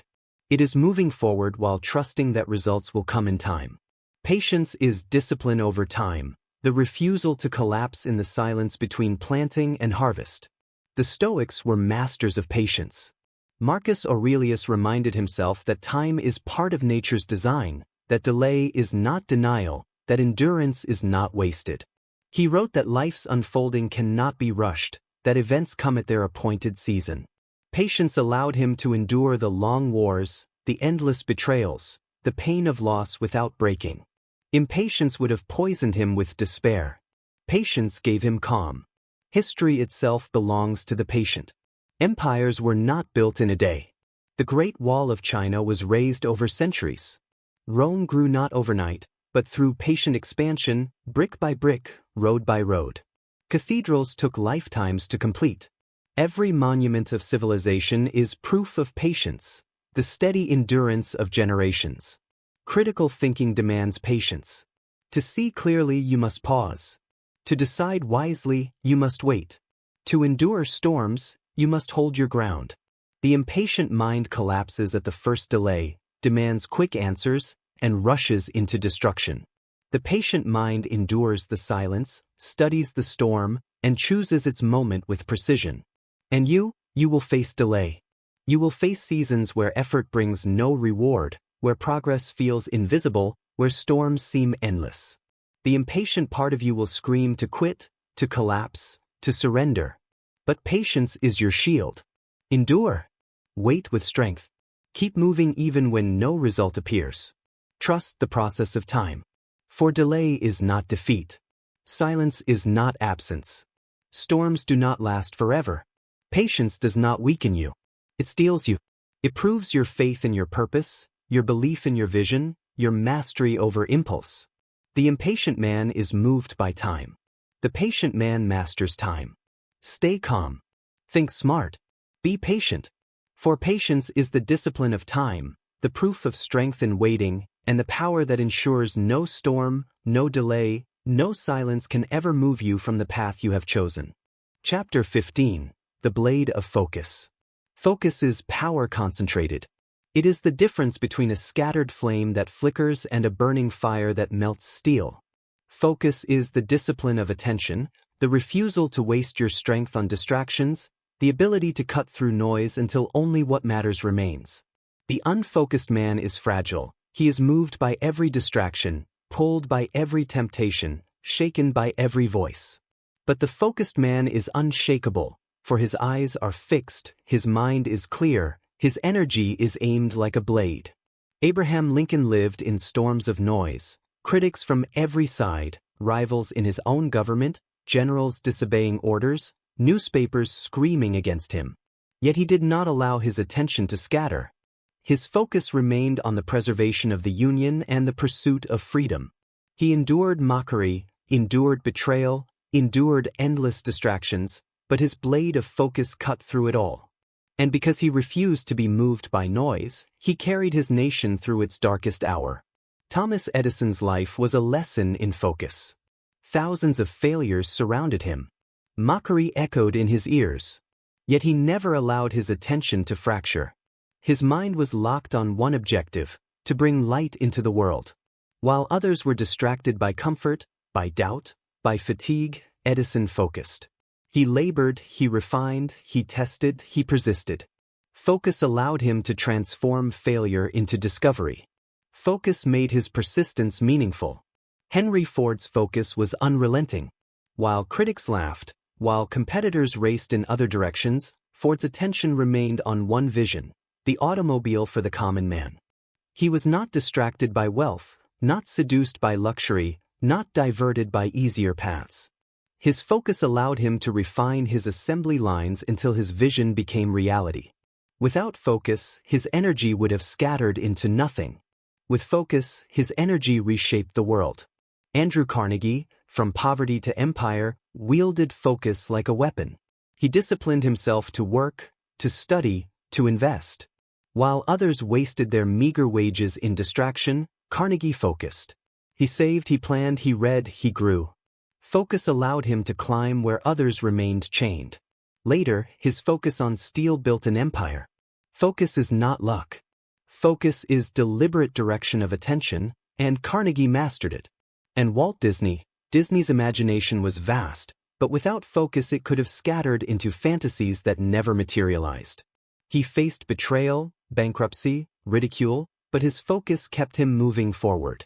He concentrated his energy on creation, on refining his vision, on building step by step. His focus turned imagination into kingdoms. Without it, his dreams would have remained drawings. With it, his dreams became reality. Focus is rare in our world because distraction is abundant. The modern man is surrounded by endless noise, voices shouting for his attention, pleasures tempting him, fears pulling him, doubts haunting him. The unfocused man is owned by everything around him. But the focused man is untouchable. He is not moved by gossip, by insult, by distraction. He is fixed. His energy is aimed. His mind is a blade. The Stoics knew the power of focus. Marcus Aurelius reminded himself to concentrate only on what is within his control, to ignore the noise of things outside his reach. That is focus, to cut away everything unnecessary, to fix your energy only on what you can shape, to remain steady in the midst of distraction. The Stoic man is not shaken by the chaos of the world because his focus is inward, disciplined, sharp. History belongs to the focused. Alexander conquered because his mind was fixed on victory. Caesar triumphed because his attention was relentless. Churchill led Britain because he focused not on despair but on survival. The scattered leaders are forgotten. The focused leaders live forever. Critical thinking itself requires focus. You cannot see truth if your attention is fractured. You cannot separate fact from illusion if your mind is distracted. Focus sharpens clarity. Focus directs discipline. Focus channels resilience. Without it, all virtues collapse into noise. With it, all virtues combine into power. But focus is not built once. It must be trained daily.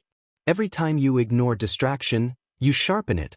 Every time you silence noise, you strengthen it. Every time you resist temptation and return your energy to what matters, you wield your blade. Focus is a practice, not a gift. And you will be surrounded by distractions. Insults will try to steal your attention. Failures will tempt you to dwell in regret. Pleasures will lure you from your path. But focus is your defense. Fix your eyes on your purpose. Direct your energy toward your vision. Ignore what does not matter. For every moment you scatter your attention, you weaken. But every moment you focus, you sharpen. Stay calm. Think smart. Stay focused. For focus is the blade that cuts through noise, the weapon that makes you untouchable, and the power that ensures nothing in this world can ever move you from your chosen path. Chapter 16. The Fire of Courage. Courage is not the absence of fear. Courage is movement in spite of it. The man without fear is not courageous. He is ignorant, blind to danger. True courage belongs to the one who sees the storm, feels the weight of dread pressing against his chest, hears the voices of doubt screaming in his ear, and moves forward anyway. Courage is the fire that consumes hesitation, the strength that breaks paralysis, the force that makes a man untouchable because fear no longer rules him. Abraham Lincoln's presidency was built on courage. To stand against slavery, to defy half the nation, to endure assassination threats, ridicule, betrayal from allies, despair from citizens, this demanded not comfort, not safety, but courage. He was not fearless. He was often haunted by dread. But he moved forward. He spoke, he signed, he led. That is courage, not silence, not surrender, but action in the presence of fear. Thomas Edison's courage was not on the battlefield but in the laboratory. To face 10,000 failures is a form of battle. Each one is a reminder of defeat, a reason to quit, a voice whispering enough. Courage is required not only to face danger but to face disappointment. Edison's courage was persistence, the refusal to surrender to despair. He had no guarantee of success, But he pressed forward anyway. That is courage in its purest form. Henry Ford's courage was to stand against ridicule, against the laughter of critics, against the mockery of men who dismissed his vision. To risk bankruptcy, to invest everything in a dream no one else believed in. This is courage. Ford could have obeyed fear, could have returned to safety, could have bowed to doubt. But he stood his ground, acted boldly, and his courage gave birth to an industry. Andrew Carnegie's courage was forged in poverty. To believe in possibility when your reality is nothing but hardship requires bravery beyond measure. To climb out of despair, to invest when failure seemed inevitable, to build when collapse threatened at every step, this demanded courage. He could have surrendered to bitterness, could have remained where he was. But courage gave him the strength to rise. And Walt Disney, his courage was imagination itself. To dream when the world calls you childish, to risk when the world calls you foolish, to persist when the world calls you delusional, that is courage. He faced betrayal, bankruptcy, endless failure. Fear would have silenced him. But courage gave him the power to act anyway, to build worlds out of nothing, to turn laughter into legacy. Courage is not reckless. It is not blind. Recklessness is weakness disguised as bravery. True courage is measured.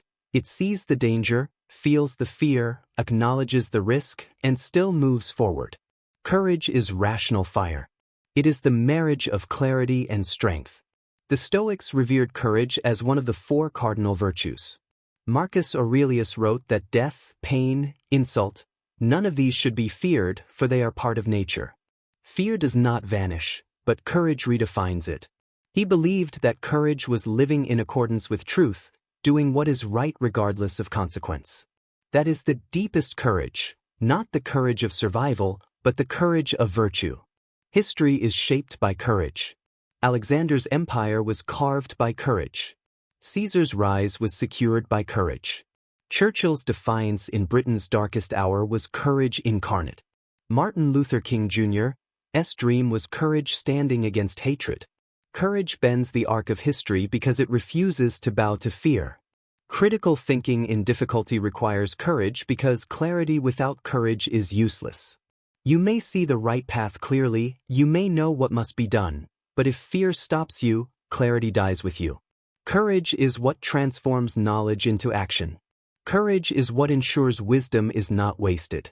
And you will feel fear. You will face moments where your body trembles, your mind whispers retreat, your heart screams surrender. That is not weakness. That is being human. Weakness is not fear. Weakness is obedience to fear. Courage is the refusal to obey.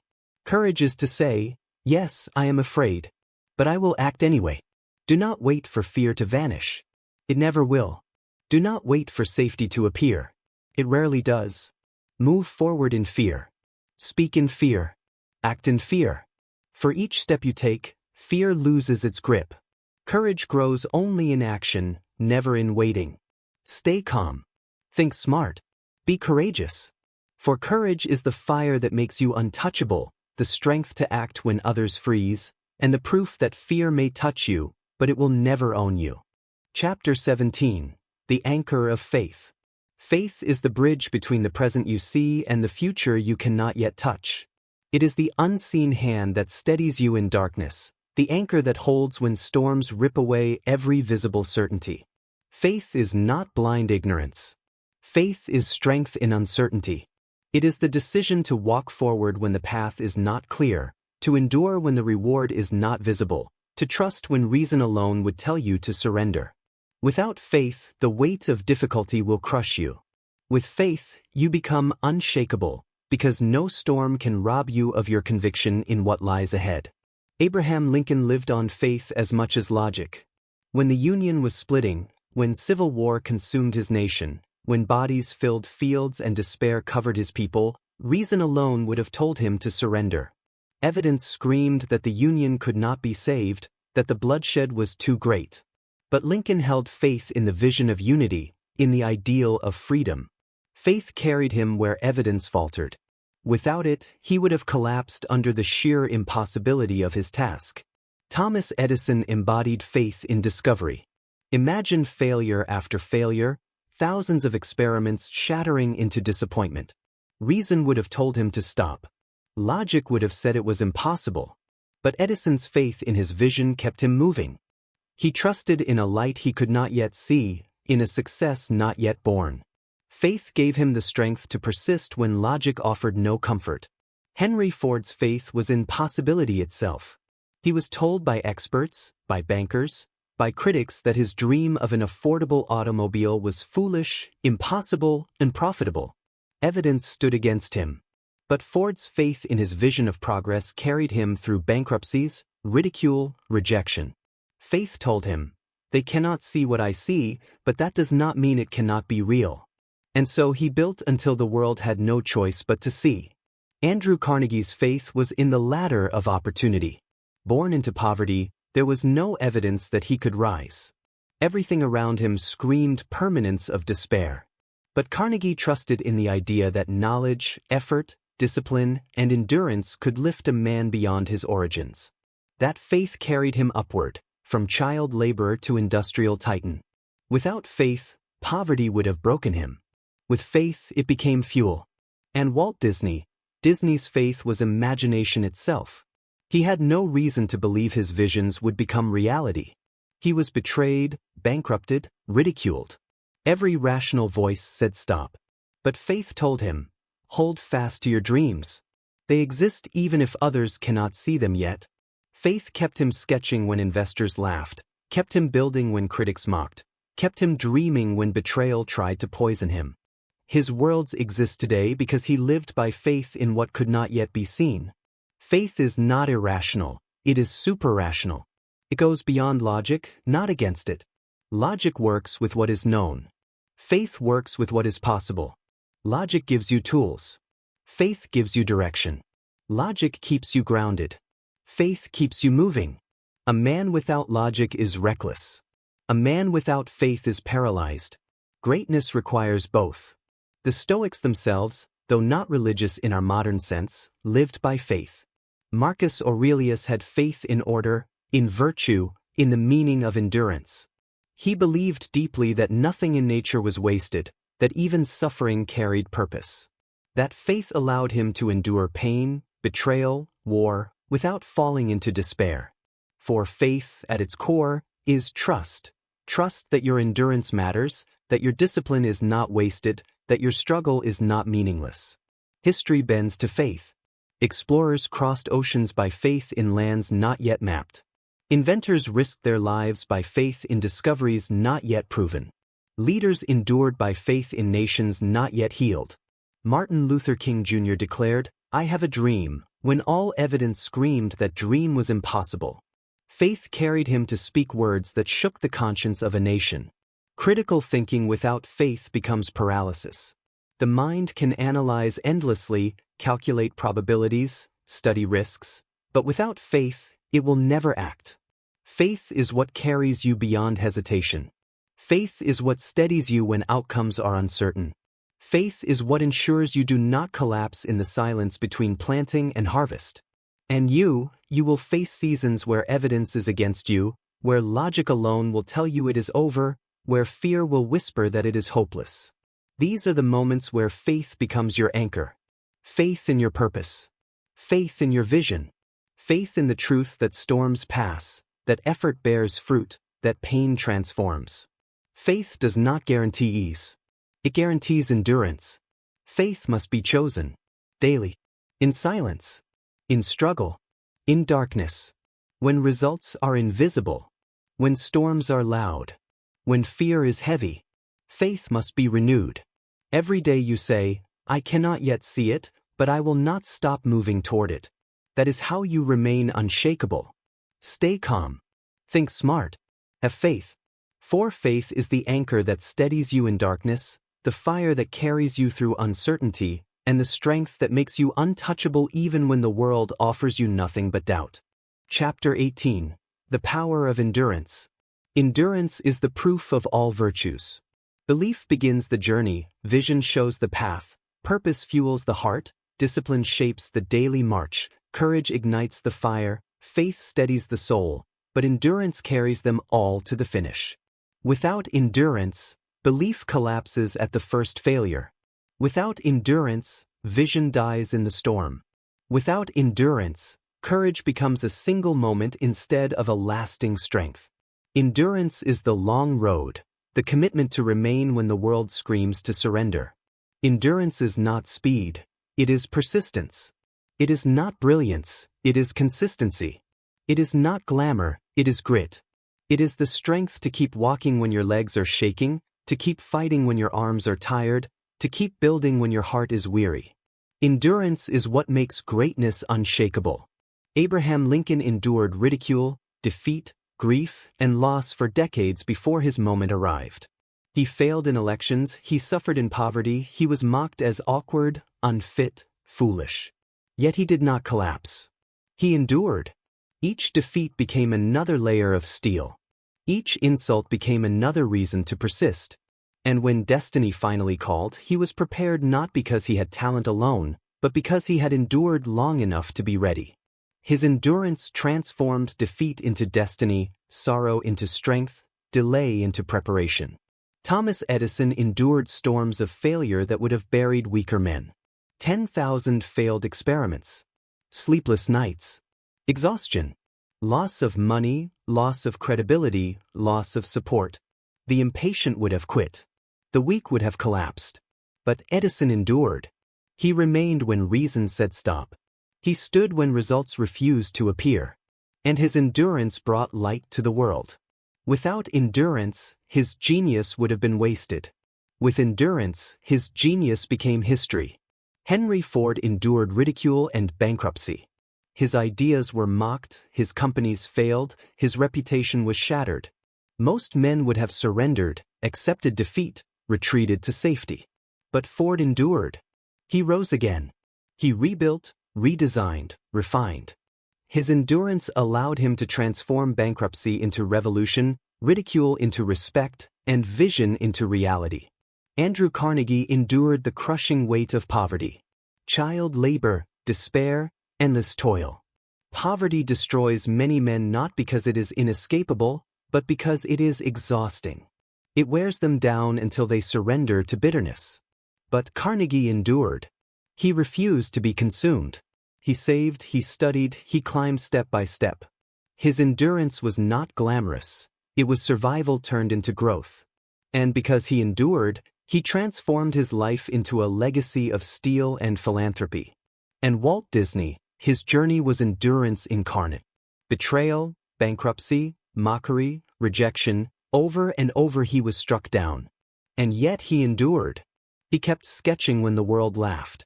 He kept pitching when investors turned him away. He kept building when bankruptcy surrounded him. He endured betrayals that would have destroyed others, endured failures that would have silenced others, endured ridicule that would have broken others. But he did not stop. He endured, and because he endured, his imagination reshaped the world. Endurance is the reason storms cannot move you. The storm is not defeated in a single act of courage. It is endured through long nights, heavy days, endless tests. The insult fades if you endure it. The betrayal loses power if you outlast it. The failure becomes irrelevant if you persist beyond it. Endurance does not deny the storm. Endurance outlives it. The Stoics praised endurance as one of life's highest virtues. Marcus Aurelius endured war, plague, betrayal, loss, and yet his writings breathe calm. He endured not with bitterness, but with strength. He knew that life does not spare suffering, but it gives the soul the chance to grow through it. Endurance is the acceptance of struggle without surrender. History itself is endurance. Nations have risen from ashes not because of brilliance alone, but because of persistence. Rome was not built in brilliance, it was built in endurance. The Great Wall was not raised in ease, it was raised in endurance. Every cathedral, every empire, every invention, every revolution, endurance was their foundation. Critical thinking in difficulty demands endurance, because clarity without endurance collapses in fatigue. The mind can see the path, but only endurance carries you down it. The heart can believe, but only endurance sustains belief through delay. Discipline can chain you to purpose, but only endurance ensures the chain holds when storms stretch it to breaking. And you will face moments when strength feels gone, when hope feels faint, when progress feels invisible. You will face days where every fiber of you screams to stop. Endurance is the decision to keep going anyway. To walk when you cannot run. To crawl when you cannot walk. To breathe when you cannot fight. Endurance is to whisper, "I will not stop," when everything in you demands surrender. Do not mistake endurance for weakness. It is not quiet surrender, it is silent strength. It is the fire that burns slowly but never dies. It is the iron that bends but does not break. Endurance is not passive, it is active persistence. It is the shield against time itself. Stay calm. Think smart. Endure. For endurance is the power that outlasts storms, the strength that remains when others fall, and the secret that makes you untouchable in a world where most surrender too soon. Chapter 19. The Crown of Wisdom. Wisdom is the highest summit of human strength. It is not mere knowledge, for knowledge is only accumulation. It is not mere intelligence, for intelligence can be misused. Wisdom is deeper. It is the ability to see truth beneath illusion, to see patterns in chaos, to see meaning in suffering. Wisdom is the crown of all virtues because it guides them all. Belief without wisdom becomes fanaticism, vision without wisdom becomes fantasy, courage without wisdom becomes recklessness, endurance without wisdom becomes empty suffering. Wisdom takes the raw materials of life, pain, failure, triumph, loss, and refines them into clarity. Without wisdom, you will be moved by confusion. With wisdom, nothing can touch you, for you see through the noise to the truth beneath. Abraham Lincoln's greatness was not only his endurance, not only his courage, but his wisdom. He did not merely fight to preserve a nation. He understood the deeper truth that a nation divided by slavery could not survive. His wisdom allowed him to see past temporary victories or defeats and aim at the heart of the matter. He was mocked as slow, as indecisive, but his decisions were carved from wisdom, deliberate, considered, born from an understanding of human nature.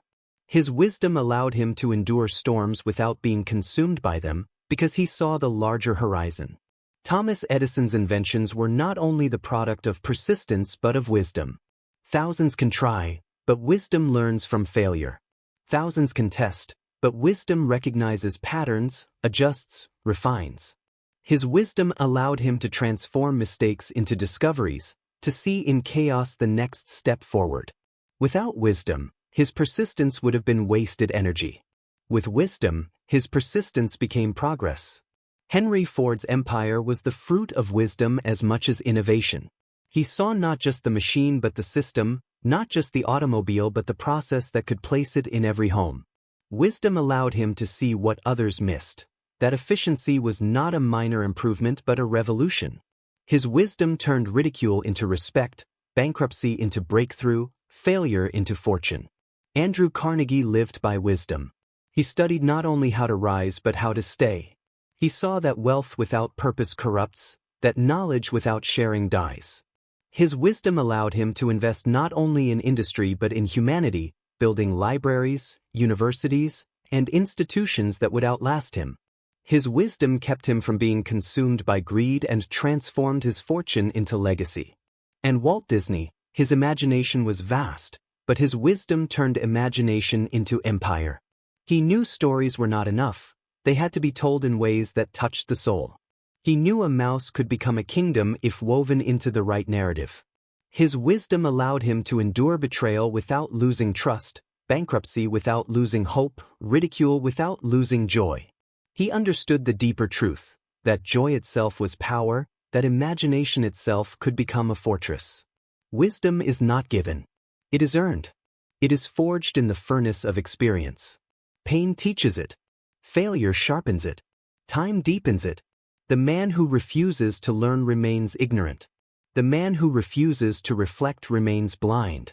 But the man who studies his scars, who listens to his failures, who contemplates his journey, becomes wise.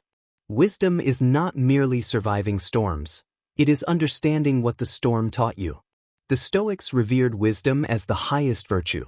Marcus Aurelius did not only endure, he reflected. He wrote. He analyzed. He turned every betrayal, every insult, every hardship into wisdom. His meditations were not complaints but lessons. Wisdom allowed him to remain calm because he understood what truly mattered and what did not. Wisdom turns noise into silence, turns pain into perspective, turns life into clarity. History bows to wisdom. Empires built only on power collapse. Leaders guided only by ambition fall. But those who rule with wisdom endure. Alexander conquered the world but lacked the wisdom to preserve it. His empire shattered at his death. Caesar's brilliance lacked wisdom to restrain ambition, and daggers ended him. But Lincoln, guided by wisdom, left a legacy that outlived him. Gandhi, guided by wisdom, bent empires without raising a sword. Martin Luther King Jr., guided by wisdom, awakened a nation not with violence but with truth. Critical thinking without wisdom becomes arrogance.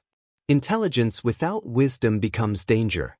Knowledge without wisdom becomes noise. But wisdom takes clarity, patience, resilience, and binds them together into unshakable strength. Wisdom is the filter that separates truth from illusion, value from vanity, strength from weakness. And you must pursue wisdom. Not merely knowledge. Not merely success. Wisdom. You must learn from your failures, not just survive them. You must reflect on your scars, not just hide them. You must seek patterns, meanings, truths, not just outcomes. Wisdom will make you untouchable, because where others see chaos, you will see order. Where others see despair, you will see lessons. Where others see only noise, you will hear the deeper rhythm. Do not waste experience. Do not waste pain. Do not waste time. Everything can teach you, if you choose to learn.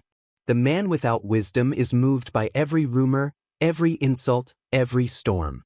The man with wisdom sees clearly, stands steady, and remains calm. For wisdom is the crown, the final proof that you have mastered yourself. Stay calm. Think smart. Seek wisdom. For wisdom is the crown that makes you unshakable, the vision that sees through storms, and the strength that ensures nothing in this world can confuse, blind, or break you. Chapter 20. The Summit of Mastery. Mastery is not perfection. It is not a life without storms, not a path without obstacles, not a journey without scars. Mastery is the state of being untouchable, not because life has spared you, but because nothing life throws at you can move you from your center. Mastery is the summit, the point where every virtue we have spoken of converges. Belief forged your foundation. Vision gave you direction. Purpose set fire to your soul. Discipline chained you to your path. Action turned thought into reality. Gratitude shielded you from bitterness. Adaptability allowed you to bend without breaking. Resilience gave you the strength to rise again. Learning refined every wound into wisdom. Self-control placed you on the throne of your own mind. Patience gave you dominion over time. Focus turned your energy into a blade. Courage lit your fire against fear. Faith anchored you in uncertainty. Endurance carried you when strength failed. Wisdom crowned you with clarity. And now, all of them together shape the unshakable force of mastery. Abraham Lincoln reached mastery through tragedy, failure, patience, and purpose. His mastery was not brilliance alone. It was the fusion of endurance, wisdom, courage, and self-control. He was struck by storms that would have broken other men, but mastery made him immovable. He could be insulted, mocked, doubted, but he could not be moved from his mission. That is mastery, not the absence of struggle, but the refusal to be shaped by anything other than truth. Thomas Edison reached mastery not through one invention, but through the union of persistence, resilience, and learning. He was not a man who avoided failure. He was a man who absorbed it, refined it, and turned it into progress.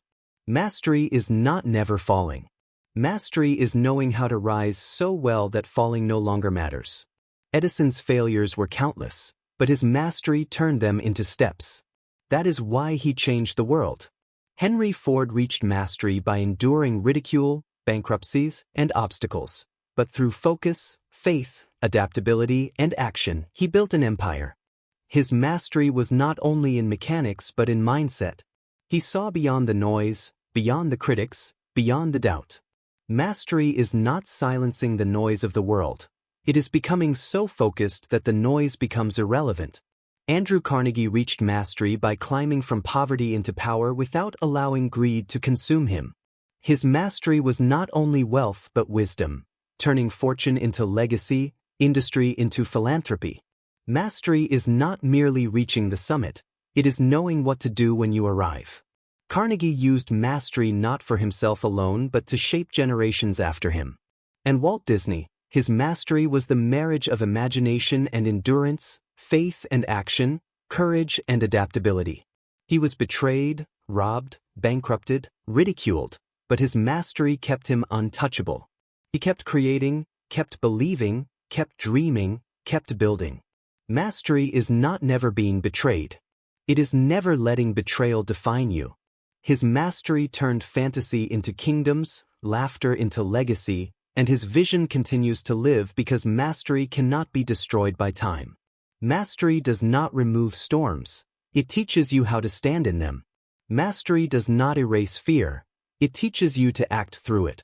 Mastery does not prevent betrayal, it teaches you to rise beyond it. Mastery does not eliminate loss, it teaches you to transform it. Mastery is not about control over the world, it is about control over yourself, so the world cannot move you. The Stoics pointed to mastery long before us. Marcus Aurelius ruled not because he was emperor, but because he ruled himself. Epictetus, once a slave, lived freer than kings because he mastered his own mind. Mastery is sovereignty of the soul, the kingdom within that no one can invade. History remembers the masters because they could not be moved. Alexander conquered nations, but he could not master himself, and his empire shattered. Caesar triumphed in battle, but ambition destroyed him. Napoleon rose like fire, but hubris consumed him. But Lincoln, Edison, Ford, Carnegie, Disney, what made them endure was mastery, the union of all virtues into a soul that refuses to surrender. And you must choose mastery. You will face storms that seek to move you. Fear will come. Failure will come. Betrayal will come. Insults will come. Delay will come. Pain will come. None of this is avoidable. But mastery makes it powerless. For when you live by belief, vision, purpose, discipline, action, gratitude, adaptability, resilience, learning, self-control, patience, focus, courage, faith, endurance, and wisdom, then nothing can shake you. Nothing can move you. Nothing can own you. You will remain calm when others panic. You will remain steady when others collapse. You will remain strong when others break. That is mastery, not a life without storms, but a soul the storms cannot touch. Stay calm. Think smart. Rule yourself. Endure. Believe. Learn. Rise. Focus. Trust. For mastery is the summit of the human spirit. And once you reach it, nothing in this world, no storm, no insult, no betrayal, no failure, can ever move you again.